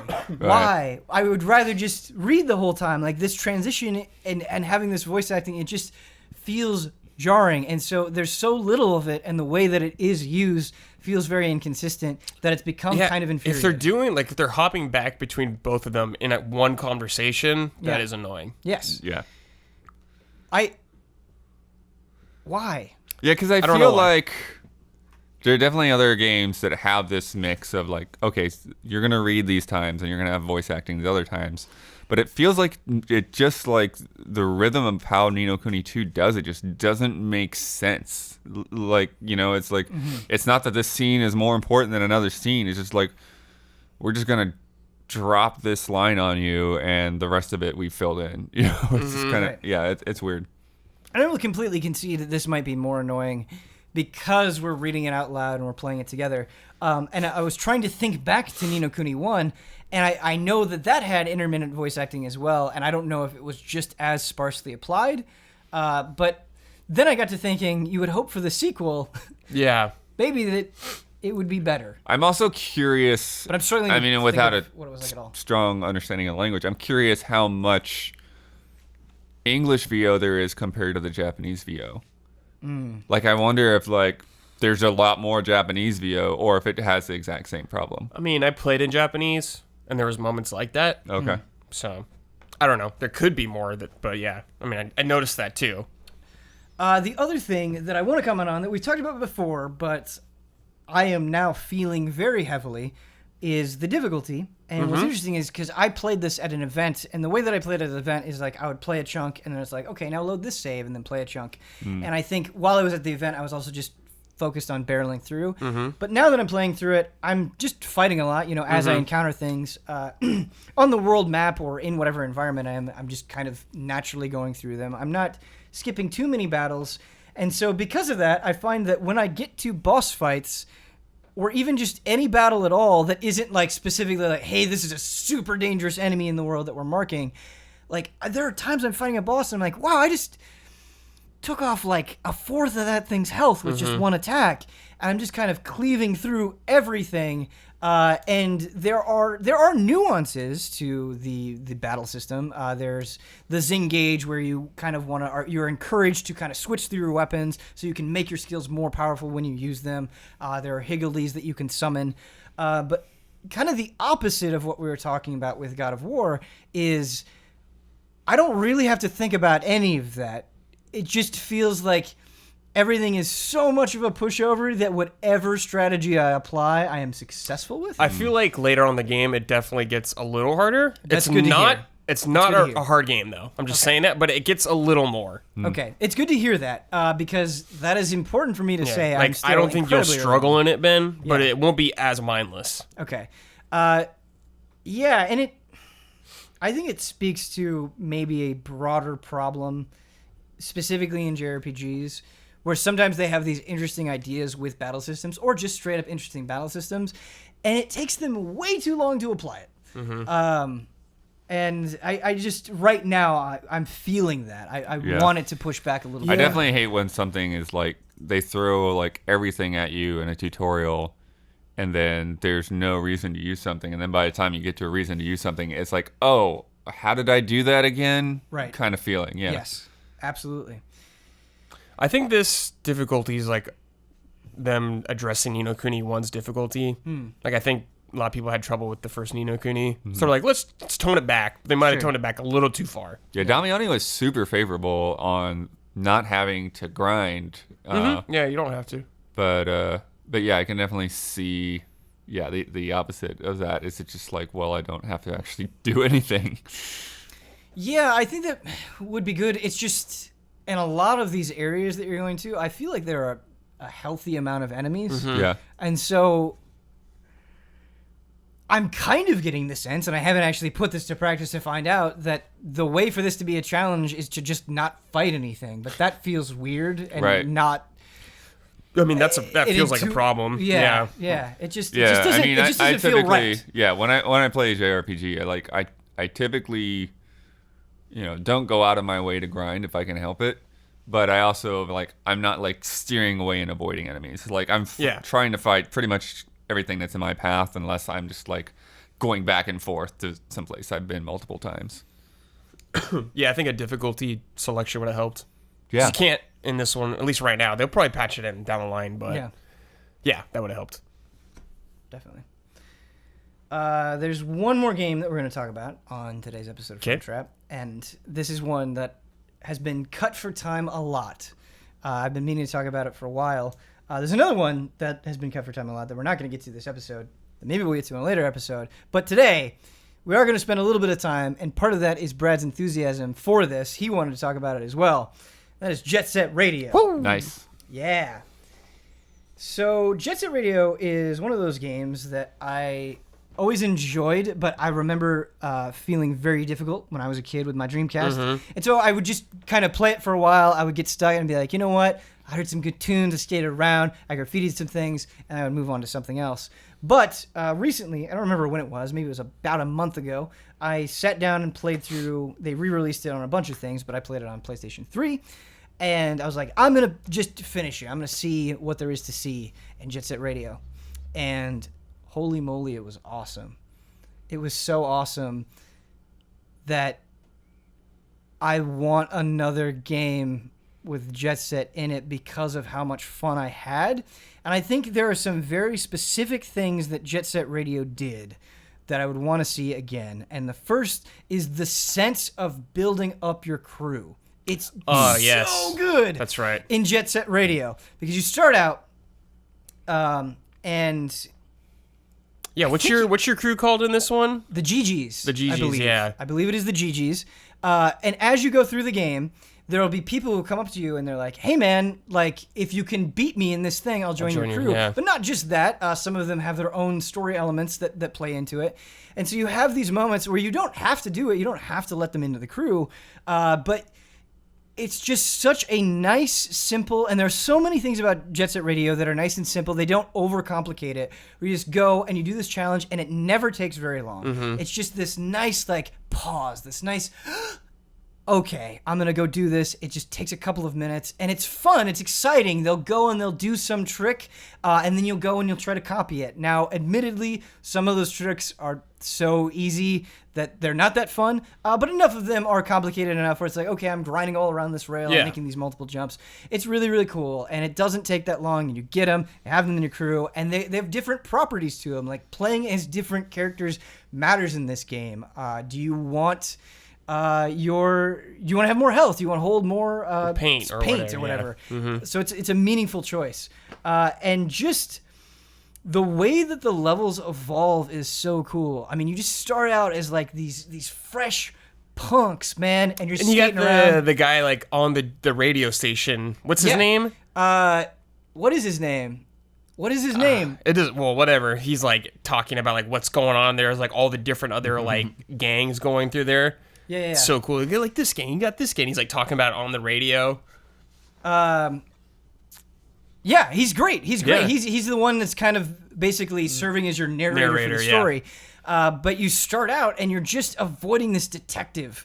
And he's just this kind of like weaselly, like a big Magnum dude. Yeah, he's got his look like at tan him, trench coat. Yeah, you look at him and it's like I can smell the alcohol in his breath through the TV screen kind of guy. Cigarettes and he's just alcohol, this perfect slime ball. But it escalates and you get into like mind control and all this stuff, and it's just such a fun ride. And Blood, you care about music a lot in video games. We talk a lot about it. You and I have had several impassioned discussions about video game music. Jet Set Radio is top of the top. Like, if we were to make a list today, I don't know how you put the Jet Set Radio music in there. Do you agree with this? How well do you remember it? I'm not super familiar with it. I do know that the composer they've tapped for the kind of spiritual successor that they're making, the Hover. Which I played a little bit of it at GDC. I'm not entirely sure like how well that overall game catches the vibe and like really succeeds in doing that. But it's super inspired by Jet Set Radio. But yeah, so like that's one of the things is like let's get that guy making the music. Yeah. So yeah, it'd be really interesting. I've heard bits and pieces of it here and there, but and I've sampled a bit of Jet Set Radio, but I've never like really like sat down and like focused on playing it or listening to it. Quick thing, this name popped into my head, but I wasn't sure if I was 100% right. I looked it up, and it's Professor K. Professor K. Professor K. Yeah.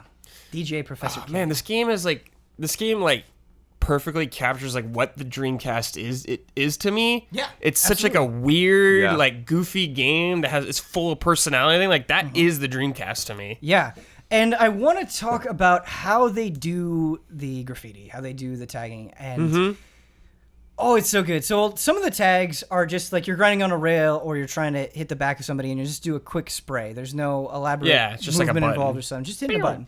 Then there are other ones, bigger ones, where you have to, as you're doing it, you like stop and you have to do different analog motions. So you might have to curve up to the left, you might have to curve up to the right, you have to rotate the thing around completely.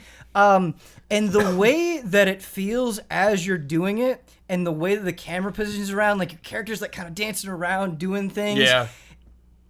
It's not that complicated, but the presentation and the way that it feels and the rhythm that you get into with the graffiti, it's like, this is such a smart, flowing way to make you feel like you're actually like spray painting a wall without making it like overly complex and annoying and ruining the pace of the game. And it's awesome.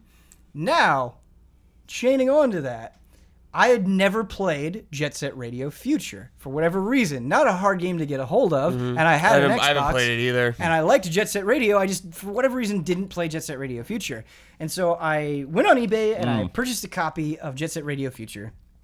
I was playing it on my original Xbox, and so far it's really cool. I think the levels are extremely well designed, like the way they're positioned, how you navigate around them. They're more interesting than a lot of what I was seeing in the original Jet Set Radio. But I was bummed out by one major thing. you don't do the motions for the graffiti. Really? They make it much more fast-paced kind of now? Yeah, and maybe, I guess it happens like later on in the game, but at least from the outset, that was completely removed.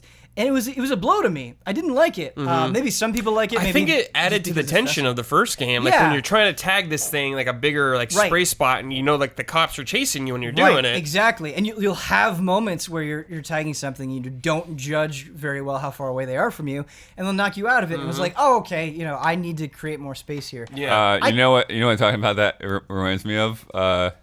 Who else did a graffiti tagging crazy thing was Infamous Second Son. Do you remember that? Where you I put do the remember controller that. Yeah, sideways. I do remember. So you shake it like the feedback feels like a paint can. And you're holding it vertically, spraying up and down like this. It's pretty crazy. That's cool. There was another game that always looked interesting to me that I didn't play. Was Mark Echo's Getting Up. I play tested that. Did you? Yeah, Really? I did. Yeah. How is it? It was cool when I played it back in the day. I never played the game when it came out. Didn't it have elaborate? I remember. I think there was mechanics? a mop or something you could get in the game, and I Okay. just remember it was OP as hell. And I remember telling the developers, I'm like, yeah, this is way too strong. But yeah, I never played it when it came out. I didn't even know you were a playtester. That's the only game I ever play tested. Okay. Was it like? Was it just a job posting? No, they brought me in for a day or something like that. Oh, so like focus testing. Yeah, focus testing. okay. I played it and I Okay. tested it and I Gotcha. gave them feedback and everything like that. Gotcha. One of my favorite things about Frame Trap is unexpectedly learning about each ally's past. Brad, So weird. I don't know how I got focus in tested that. Mark Echo's Getting Up. Yeah. Blood learns how to read runes. I like this. It's enriching my knowledge of the allies. Don't want to talk about Jet Set Radio too long. This is basically just a plea to give people to check it out. I do want to say a lot of people complain about the controls, and I see where they're coming from. I was going to bring that up to you. Yeah. I remember playing this on Dreamcast, and sometimes the spraying, when you're doing the long things, didn't feel that great. Sometimes I'm like, I did that, but it didn't register kind of thing like that. It can be a little unwieldy, for Okay. sure. Particularly, there are moments where you have to chase people around, and that can be a little bit infuriating. One, it's a problem of camera. The camera can be hard to orient. And the way that your character moves around can sometimes feel a little bit floaty, which is good because it allows you to make some pretty cool jumps and grinds and things like definitely. that. But it is hard to gauge sometimes. And so, I think if you play this game, you are very likely to run into situations where it's this is a little frustrating. But I also think that Jet Set Radio has so much vitality to it. It was one of the things that I played, and I think just because I played through it, I was happy for 3 days. Yeah. I think that is basically how Jet Set Radio made me feel. Yeah, totally. Because of the energy that it has, that punkishness of being kids on the street. It has a very unique vibe. Dude. Yeah, it does. And I think that vibe that it cultivates It's infectious. is not a vibe that you see a lot in video games. I mean, think about how many games you are where you're some stupid knight killing orcs and stuff, and I just talked about how much I love fantasy.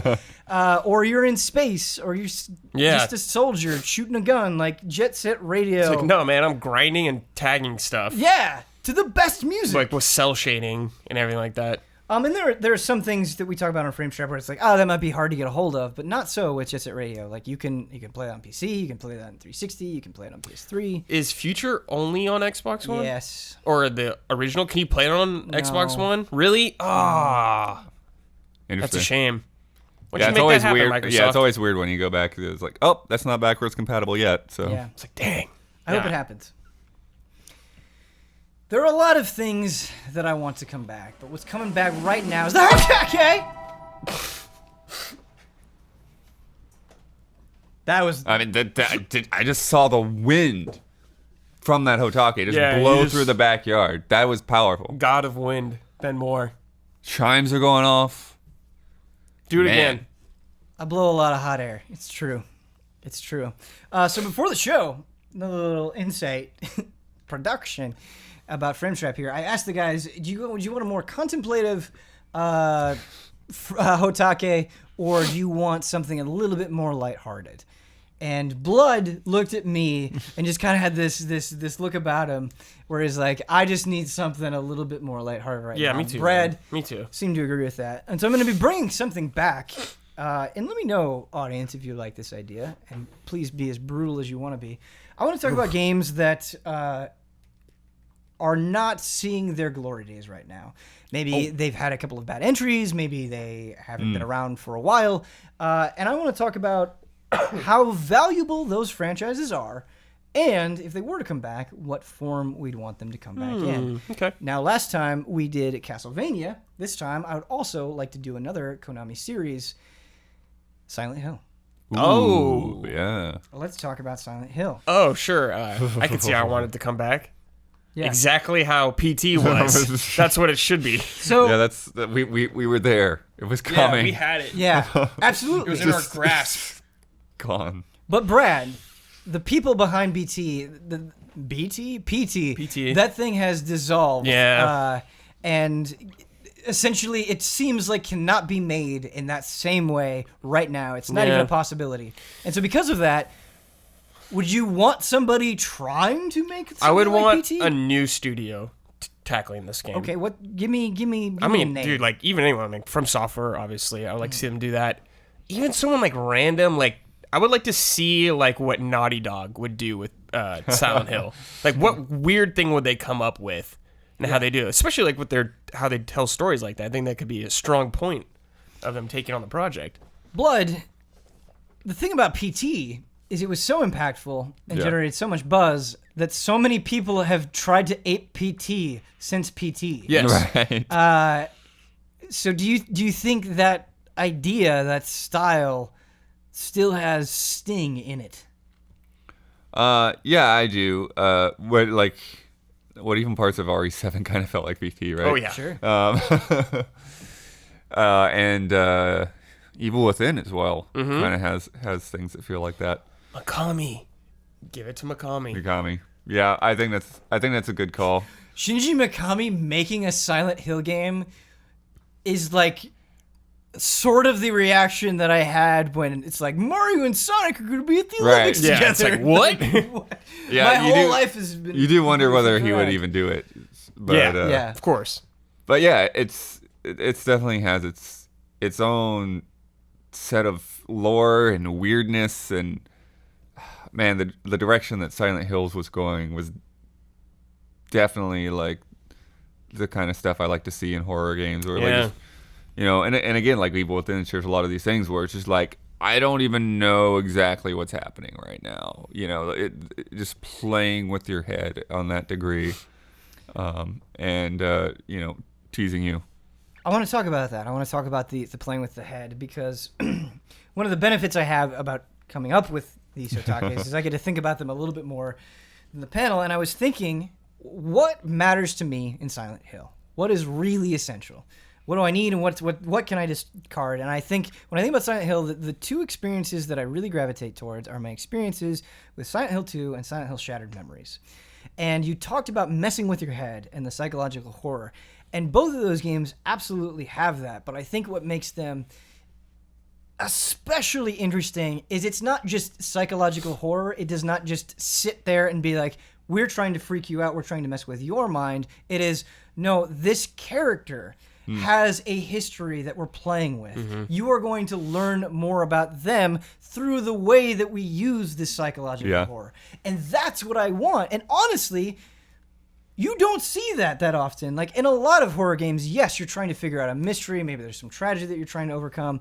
But it rarely feels as personal as it is in Silent Hill. And so if I were making a new one, that's really all I want. Yeah. Give me this character and then just slowly tease them out. Well, that's why it feels weird when they kind of like revisit Pyramid Head, right? Like Pyramid Head is not a guy that should be in a go-kart racer or whatever. It's like... Blood.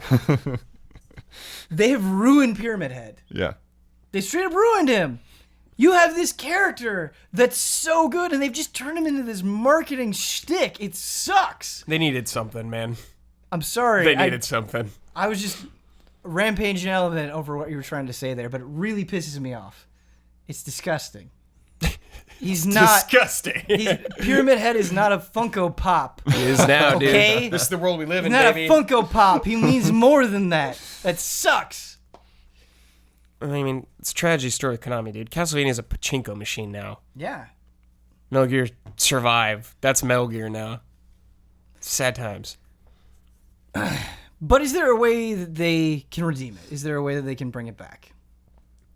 Oh yeah, for sure. It's just whether Konami has the willpower to put that much into a video game right now. I don't know. It's what the biggest things they're doing at the moment are the soccer and PES and Bomberman, which they put little effort into Bomberman, and then it's like, oh, this is big. We'll give you some more DLC and stuff and put it on other platforms, but it doesn't feel like they would put in the investment needed for the production values that a Silent Hill would need. Right. Especially the kind we saw with PT. Like, I don't think they'd ever put in that kind of budget.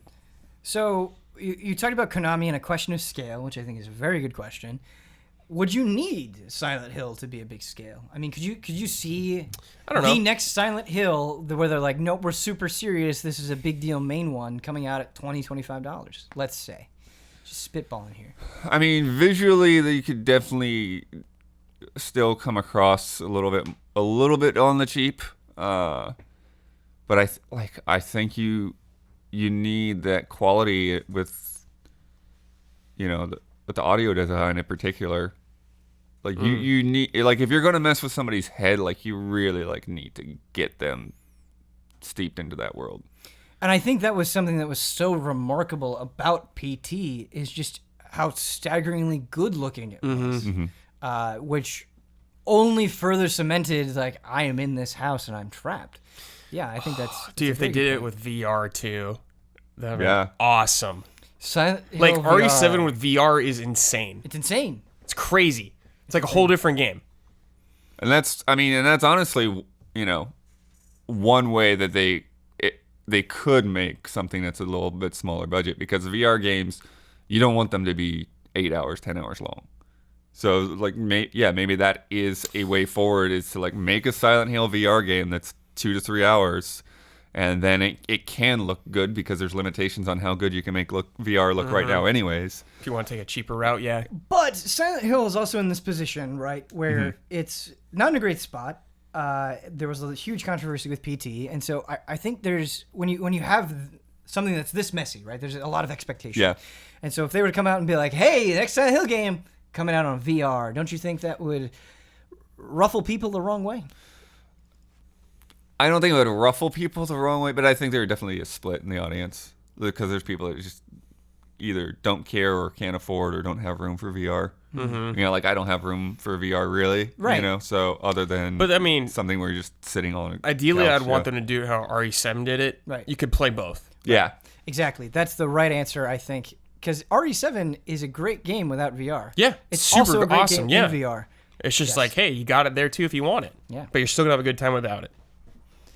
Yeah, I think VR is a very good spot for it. Another question that I have, we were talking about Funko Pop Pyramid Head here, is what I was saying was important to me is kind of this psychological horror specifically applied to one person. I love that concept so much.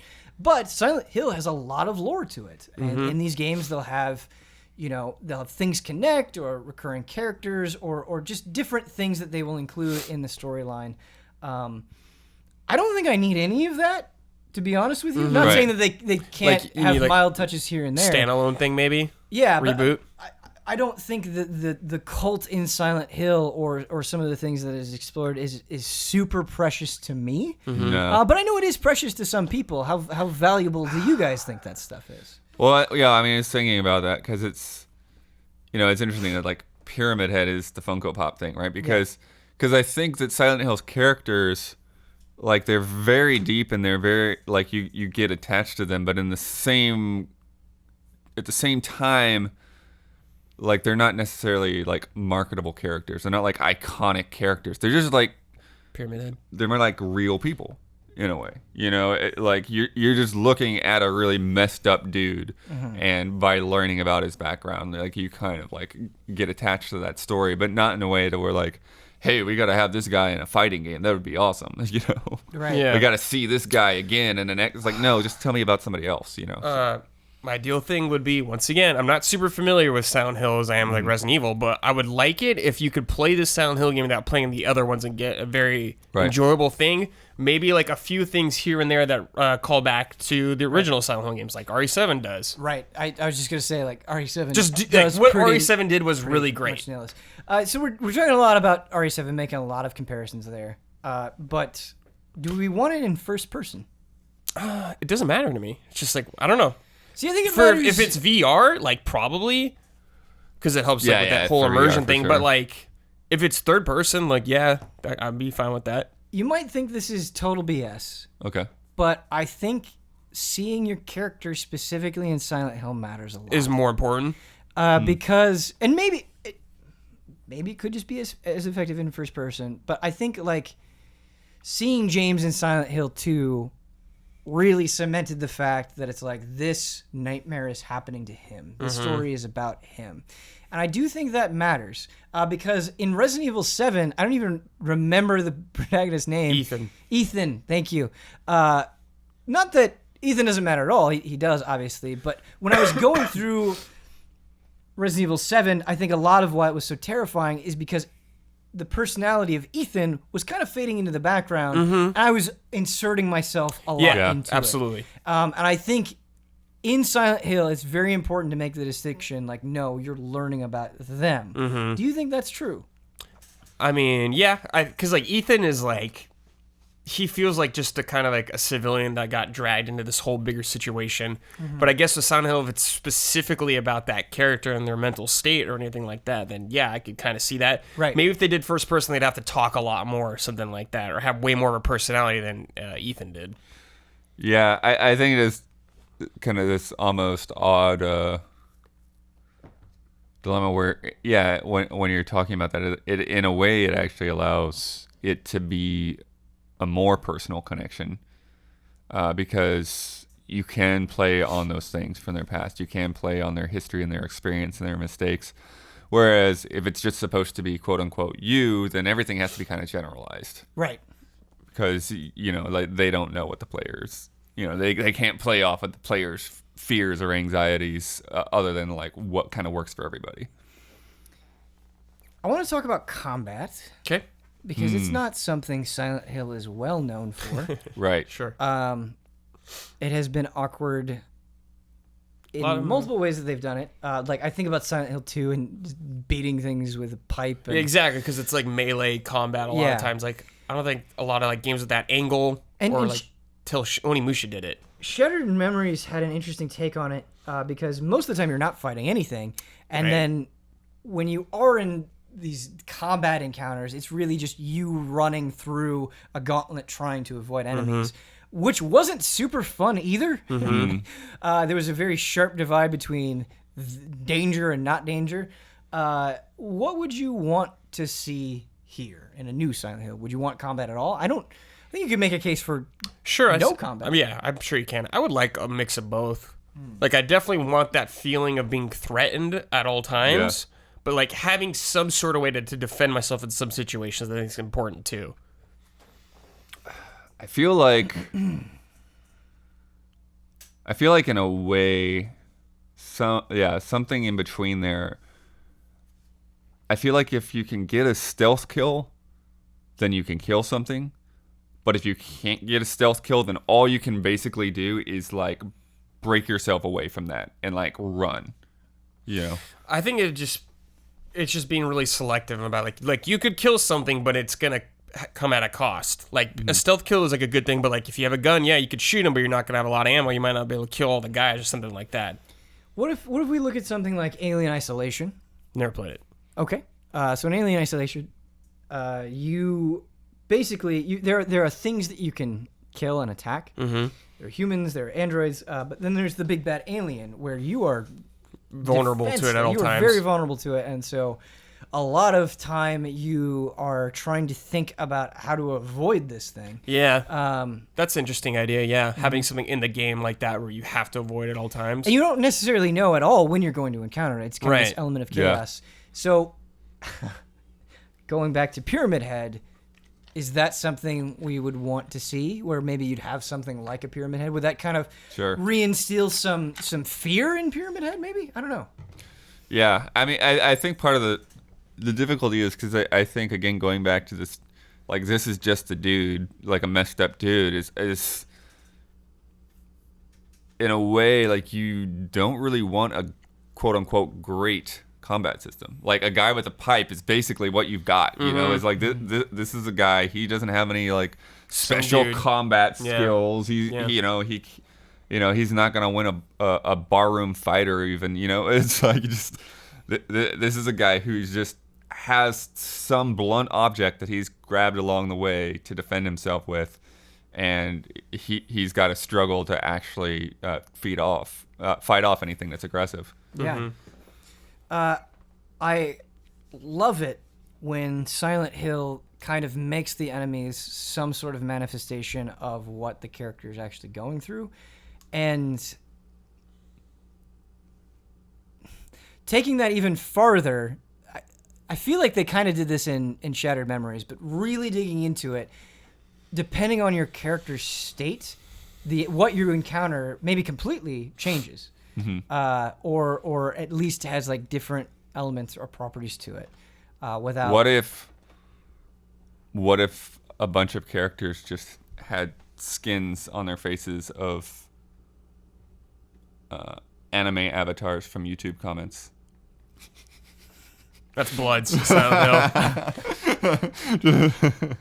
Are you saying something like the insight system for Bloodborne? There's all these upset anime fans coming at you about something you said. And there's some sort of system in the game where it just pulls random YouTube comments and it just like slightly distorts them, and then as the thing is charging at you, it will scream this random YouTube comment that's pulled from a random video in a slightly distorted voice. I think we've got a hit on our hands here, folks. True terror. Blood Silent Hill, yeah.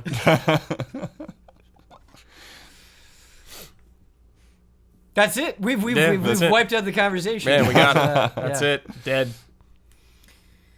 There was one more. So synonymous with Silent Hill, and rightfully so, because he's a genius. Akira Yamaoka has done some incredible things with music, and sound is such an important part of Silent Hill. Obviously, from the incredible soundtrack to the way that the radio is used to alert you to enemies. How would you want sound to be implemented into Silent Hill?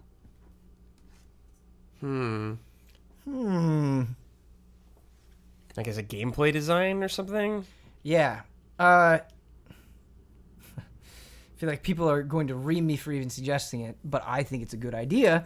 The way Breath of the Wild does music, I think, could be manipulated to work very well in Silent Hill, where you depending on what you're encountering and how you're encountering it and the state of the player, you are getting music, but it's fractured, just like little. Just not like a tune playing the whole time. Right. I think that could be really. Well, I mean, even one of the good things even in that Little Nightmares DLC is that there was like an enemy in one room. And you knew that enemy was there because you could hear like this little music box playing, and so like when you actually get into that room, it's loud and distinct. But when you're like in the kind of adjoining rooms, you just kind of hear it floating through the hallway. Yeah, that's hard mental damage. I feel like it is. Like when you hear that radio in Silent Hill 2, dude, you're like, oh god, please no. Would you want the radio specifically back? It doesn't have to be the radio. But like, I like a cue like that. What Blood was saying, like sound or something like that. That's a cool idea. Yeah, and I think too, like that sense of things getting like when it like turns aggressive, like things amplifying. Yeah. Like think of like Left 4 Dead, man. When you hear like the witch or something like that, like weeping, you're like, oh god. There's so many great things about Left 4 Dead. It is sinful that Left 4 Dead is just rotting on the vine. We got Left 4 Dead 1 and 2 so close to each other and just stopped. Cold turkey. There's so much good. And I we got Evolve, Brad. Yeah, tangent you're right. here. I actually We got think Warhammer, though. the genius of Left 4 Dead, like some of the smart design things that it did, are not given enough attention because Left 4 Dead kind of came out and 1 and 2 were so close together, and it was so big that when the storm kind of blew over, like people forgot about so many of the good things that Left 4 Dead did. But the way that it does it, like when you get hit by a special zombie and the incredibly like way too dramatic music that it has, the way that it comes in, how sharp it is, like no matter how many times you hear it, it is so sharp, so erratic, so aggressive that like it still hits you like the It's like it's good. The Hunter on you or something like that. It's just like insane music. In a game where you're going to be encountering so many special types of enemies, you need to be that dramatic with your music. And Left 4 Dead is brilliant. We need more of it. I'm just gushing at this point, but back to Silent Hill. We're talking about Konami here, right? And think about what they did with Metal Gear Survive. And I'm not saying that they're going to do this or this is a good idea. I'm just, we're playing a game we're imagining here. Right. Let's say they do something where they're like, how can we make this a continuous online experience? Is there any way that can work? Continuous online experience. We need to make Silent Hill a continuous editor. Gas it up. Gas it up, yeah. Like put a level. Yeah, I could just imagine it's like loot boxes. Some dude like running around as a nurse trying to scare you, but like moving so stupidly and jumping up and down that it doesn't work. Yeah. Right. But you Play did a touch safe on head. Yeah, I mean, but you did touch on something interesting there. I do think, and we've seen this with recent games, like even something like Friday the 13th, where you're playing as Jason. Yes. That's not a terrible concept. It's a very interesting people concept. want to play as Jason. To have other people scaring each other and it feeling more dangerous because it's the unpredictability of a human player as opposed to some AI. Right. Do you think that could work in Silent Hill? Yeah, I think the difficult thing is just that balance of power, because you know the other player can outwit you a lot better than an AI ever could, and so it's like how do you keep them powerful but then still nerf them enough to where they're just not going to win every time, especially if you want to have multiple threats in an area. Like, how do you pull that off? Do you do like a that counter agent mode from like Perfect Dark? Mm-hmm. To where you have AI, but one of those AI is an actual person. Yeah. Interesting. That is kind of along the ideas of what I'm thinking.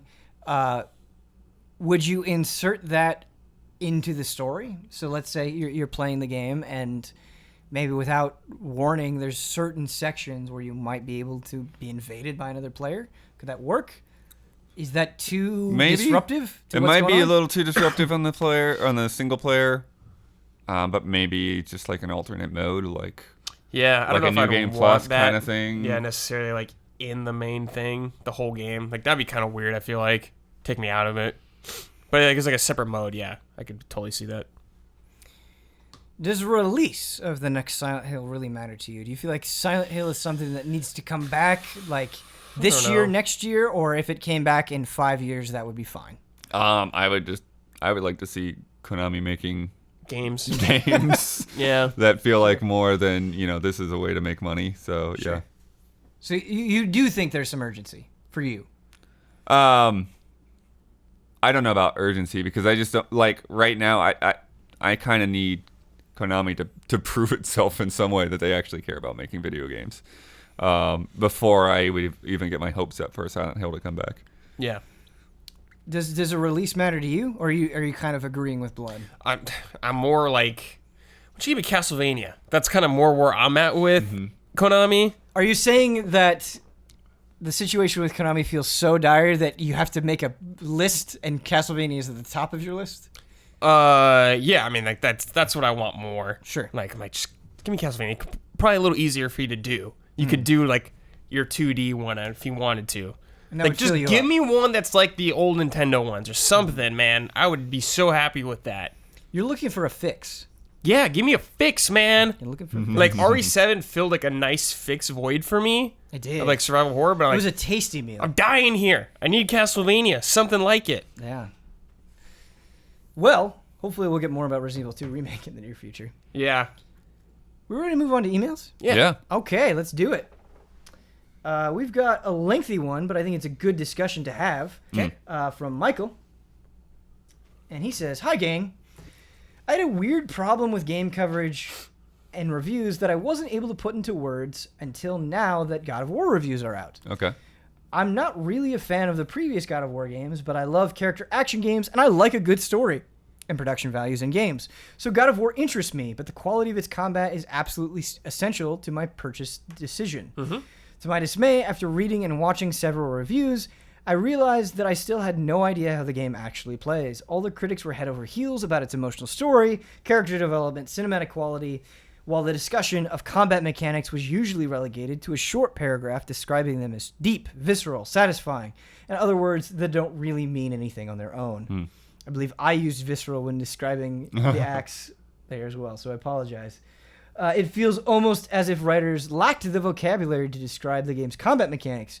Why is the combat deep? Does it have a skill ceiling? How large is Kratos' moveset? How does the difficulty setting change the combat? I find this trend in games coverage troubling, and it may be part of the reason why trust in big games media has been waning the last few years.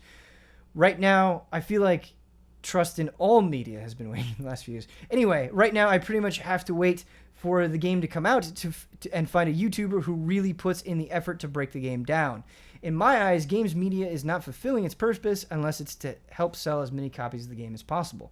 I'd like to hear your thoughts on the matter both as consumers of games and media and as critics yourselves. And please, if anyone on the panel has some experience with the new God of War, please, for the love of God, talk about the game's combat in complete sentences. Well, we did talk about the combat, so hopefully... Yeah, I really hope that was a little bit more useful. This sounds like a really specific case of someone who like wants a...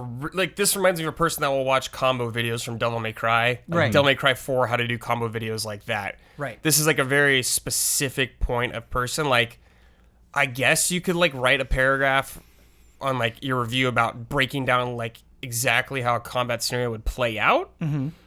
But I mean, it's like, I don't know. It's like, do you want me to tell you like, hey man, you could push R1 to do your light attack and R2 to do your heavy attack, then you could throw your axe, or it's like, I don't know. Do you want me to like list like a list kind of thing like that? I'm confused about like this. Well, I don't know. I mean, I'm curious what they thought specifically because they kind of generalized. I'm curious where they feel on Huber's review, because I mean, he did talk about combat and the skill trees and that stuff.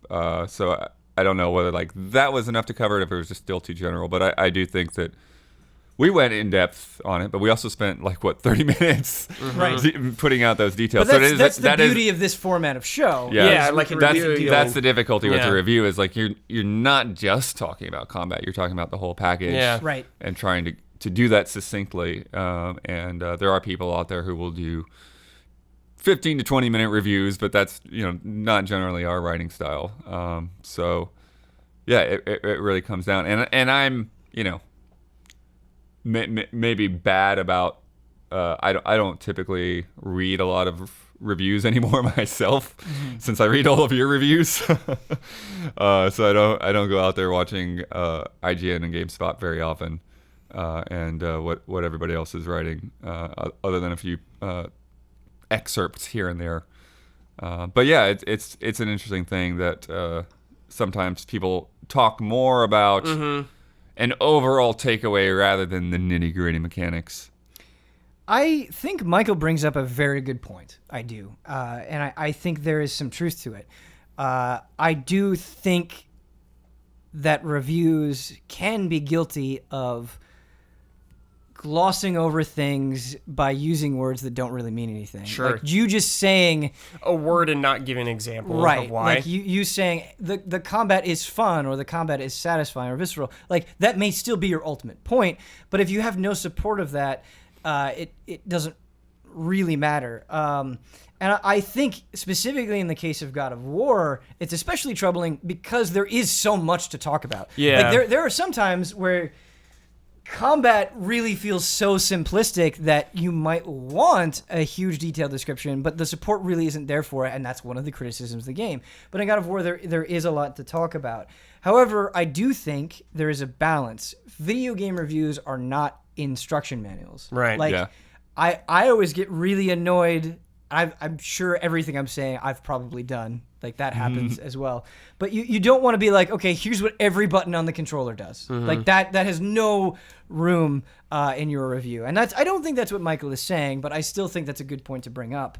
And also, I think reviews ultimately are not to tell you about everything in the game. You're not there to be like, That's okay, what I'd be worried about. I'd be worried about talking about specific things in combat that I wouldn't want to be ruined. Right. Or I would count as a spoiler, I guess. There's spoilers, but I also think like there are times where you'll have people be like, why didn't you talk about this? Why didn't you talk about that? And sometimes I read those comments and you're like, no, absolutely, you're right. I should talk about that. Right, sure. And then other times I go, well, yes, I could talk about that. That thing might be either good or bad, but it doesn't really it doesn't feel necessary for me to give you a general impression of this game. And I think ultimately that's what they're trying to do. Yeah, since we write for video, we typically don't spend that much time talking about visuals, because by the time you see it, we get to the point where we would talk about visuals, I mean, you've soaked in 6 or 7 minutes of this game, and so you know, unless there's like specific problems to point out, there's not really a whole lot of need to say, hey, look, the lighting's really good here. Like, you've seen the lighting multiple times. Yeah, I was thinking that with Sea of Thieves when I was writing it. I was like, should I talk about like how good the water looks and everything like that? But I'm like, well, they're watching a video, most likely when they're seeing it, so I don't really know if I need to say it, but it's something I kind of go back and forth with. Right. I do agree with Michael, though, that balance can be important. Sure. And just thinking about God of War specifically, and I think that's another thing that people really need to keep in mind, is you have to take it game by game. Because there are times where it's like, you didn't talk very much about this, but you spent a lot of time talking about this, and it's like, well, in this game, that's the division of things. Like, that's how important this thing is, and how not important that thing is. Like, that's how the game divides things up. And sometimes it's just a matter of, there's some things that like you can spend very little time on, and like that's it, you get it. Right. And there are other things that it's like, okay, the game has this problem, but it's gonna take me like a whole paragraph to explain this problem, even if it's minor. So it's like, do I bring this up in a review? Is it worth bringing up in a review? And then even when you do, then people are like, well, you just said all the negatives. I'm like, well, no, it's just this small thing took a long time to explain. A good example of that is a lot of times when you have to bring up microtransactions in games. Because the systems for the microtransactions, right? It's like, okay, we've got these multiple currencies. This is how you do it. You can turn this currency into that currency. It might take a lot of words to just even tell you what the thing is, but that microtransaction may ultimately not be that big of a deal. And so it's a great point to what Blood is saying. And I do think sometimes people are guilty of that. Well, they'll just look at word count spent on things, and that's not a great representation of the value that we're putting on those things. But I agree. I think it's something that Miguel Lopez back at Game Trailers really drove into me, and I think it's true. And once you're aware of it, you'll see it all the time. And I'm absolutely guilty of it. I think everybody's guilty of it. But you want to be aware of not relying on words that you might think mean a lot, but actually mean nothing to your audience. It reminds me when you tell me, like, never use the word beautiful ever. Right. Just like, yeah. And there are times where I'm writing a review, and I'll be like, the thing is really fun, and it's like, but why? Yeah, exactly. And so I think it's a hard task sometimes to come up with the language, especially when you write a lot of reviews and you don't want them all to sound the same either. And so it's like, what is the language that like really reflects and describe what you're trying to say? And I think sometimes, especially if you're working for a larger organization and you just have to hit a deadline, like you don't have the luxury of working out that language sometimes. You just got to put out what your thought is right now at 3 a.m., So it's definitely a difficult task.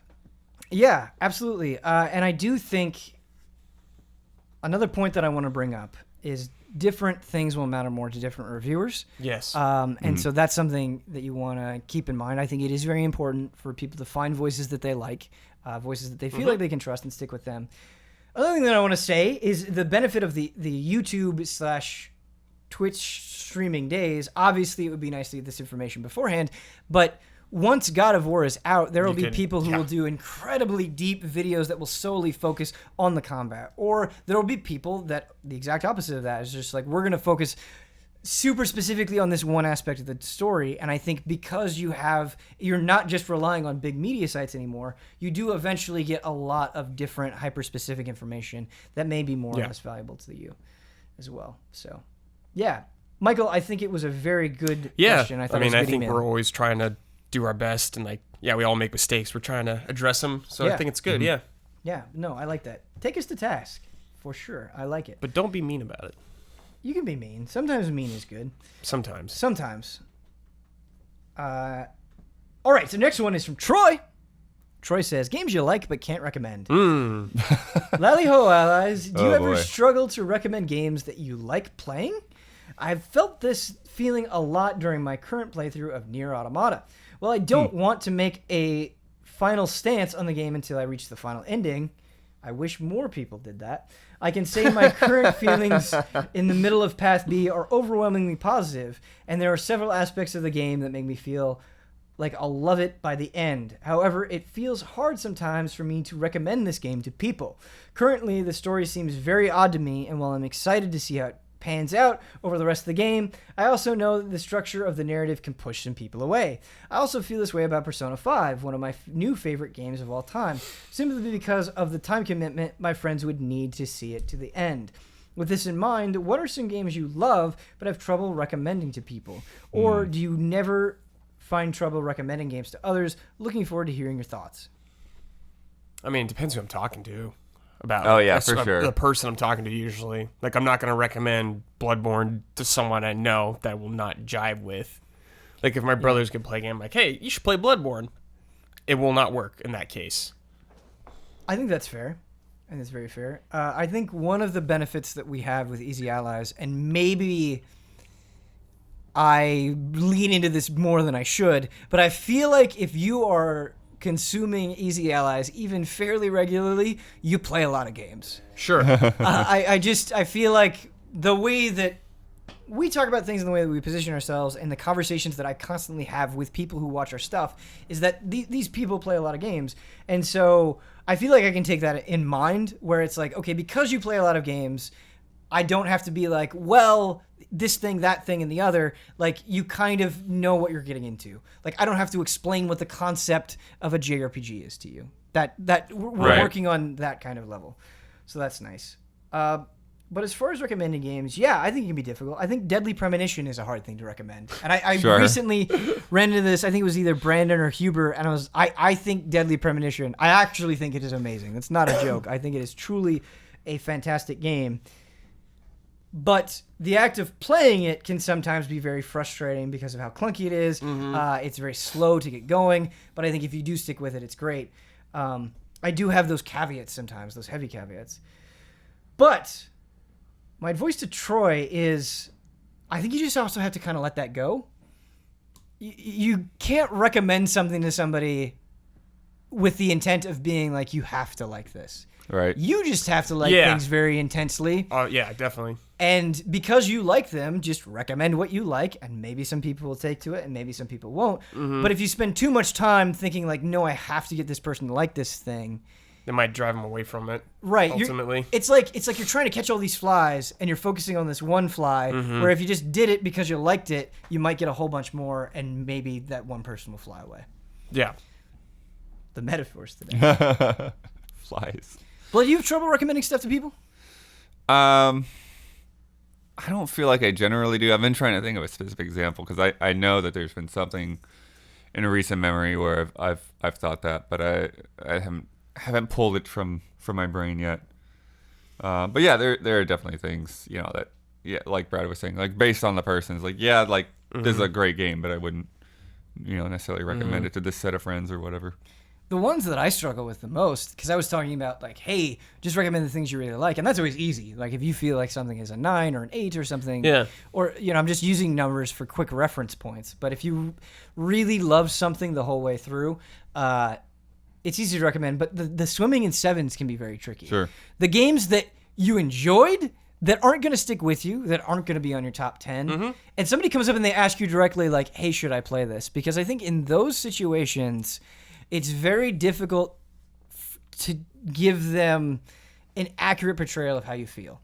I feel like when you start talking about the mistakes, they might get a more negative impression. When you start talking about the positives, they might get too positive an impression. And so I feel like in those instances, and even with reviews, it's hard to sometimes balance that, where it's like, this is all right. Like sometimes it's hard to sell people on just how all right you feel. Sure. Did you feel that way at all? I'm not trying to pick on this game. It's just out of general curiosity because it's a recent example. I felt that way kind of with Attack on Titan 2. Okay. Did you feel that way at all with like Kirby? Yeah. Yeah, it's like one of the things that like it's enjoyable, but do I recommend you like going out and buying it? It's like I don't know. It's like it's like it's kind of that's kind of up to you, Right. So, yeah, I think you're right. It's definitely in those kind of mid-range games, the 6s and 7s, where it's like I can enjoy this, but not necessarily say that you have to pick it up. Yeah.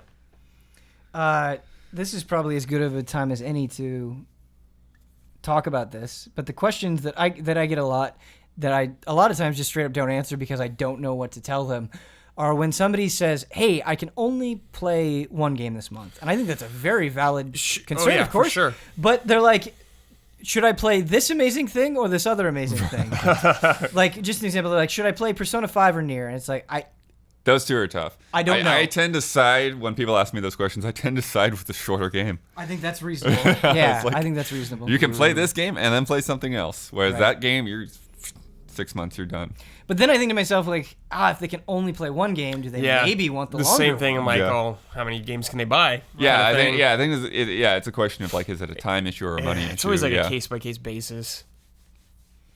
It's tough. We do our best. It is tough. Our last question is a really feel-good one. I like this. This is from Jory. Online co-op with strangers. Hey, Ben. Hope everything is well. I was just wondering, what was your favorite online experience with strangers in co-op or online games? To give an example, I played a Destiny 2 raid with a random group of U.S. Marines. We took over 8 hours to finish the raid because nobody really knew what to do. As we got more and more fatigued, we started singing Marine songs and yelled "Hoorah!" every time we confirmed an important kill. It was super jolly, and I still play games with these random Marines up until this point. This is amazing. That's good great stuff. I was wondering what your favorite online moment was with strangers. Keep up the great work. I don't watch a ton of streams anymore because of a lack of time, but I just want to say you guys make awesome content. And the reason this is from Yuri, you might know him as Divinity. Oh, okay. It's been a while. It's been a while since we heard from Divinity. I got two examples that popped in my head.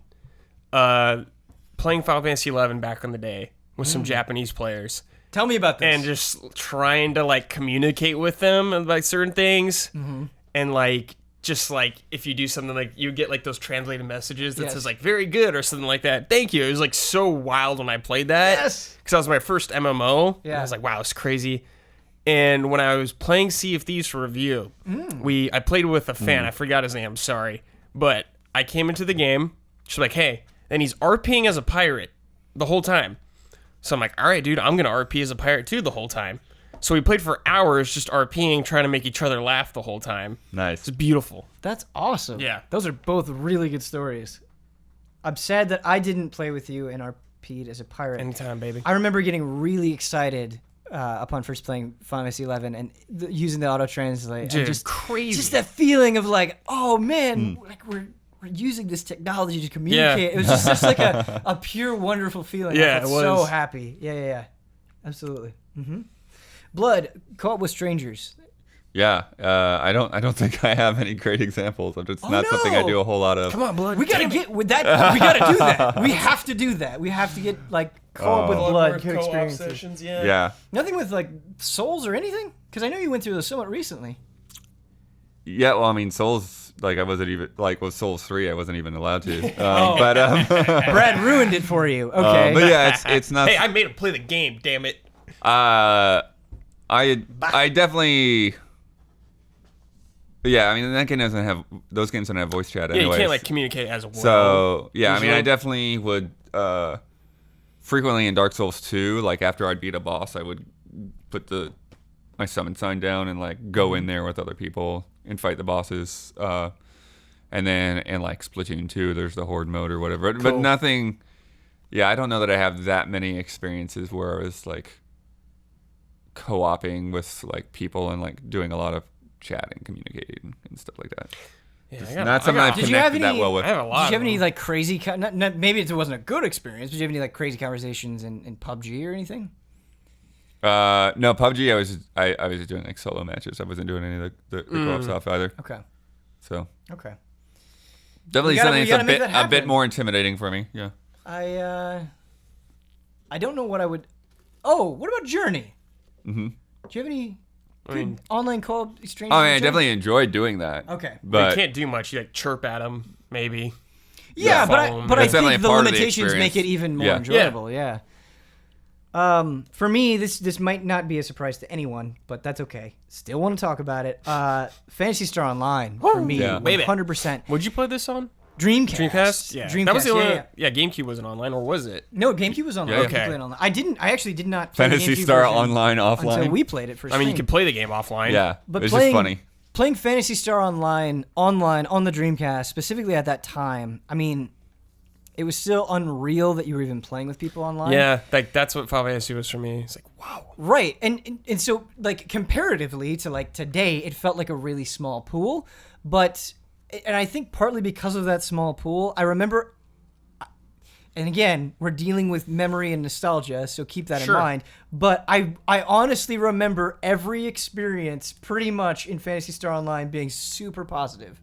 Like, you would die and like people weren't like tormenting you for it. They would like try to help you out. They would answer questions. Yeah. I remember having like that I will always remember is Final Fantasy The Spirits Within came out, and I was really excited to see it because I loved Final Fantasy, and somebody else was going to see the movie and they were really excited about Final Fantasy.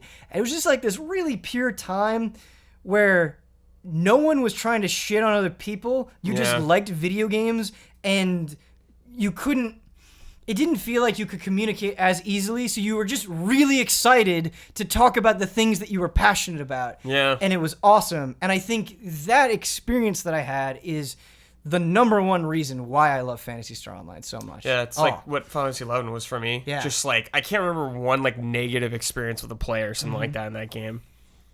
Yeah. And I feel like Japanese players were always very nice. Like, they were always trying to help out. I was aware of. Yeah. I mean, I'm sure there are probably counterexamples to that too. But I loved your Marine story, Divinity. That was very good. Yeah, that's good stuff. I think that's going to do it for this frame trap. Okay. Yeah. I hope you guys had fun. I hope you enjoyed Juicy frame trap. Yeah, juicy. Yeah. We talked about some new things. We talked about some old things. Talked about some bull crap as well. That also happened. But yes, once again, I hope you enjoyed the episode. If you would like to support the show, please go, or you just like to support us on Patreon, please go to patreon.com/easyallies. Any support that you can give us really helps us out a lot. We do appreciate it. And yeah, thank you so much to the panel. Thank you to Blower. Thank you to Brad for being on, for talking about video games. Always a pleasure. And until next time.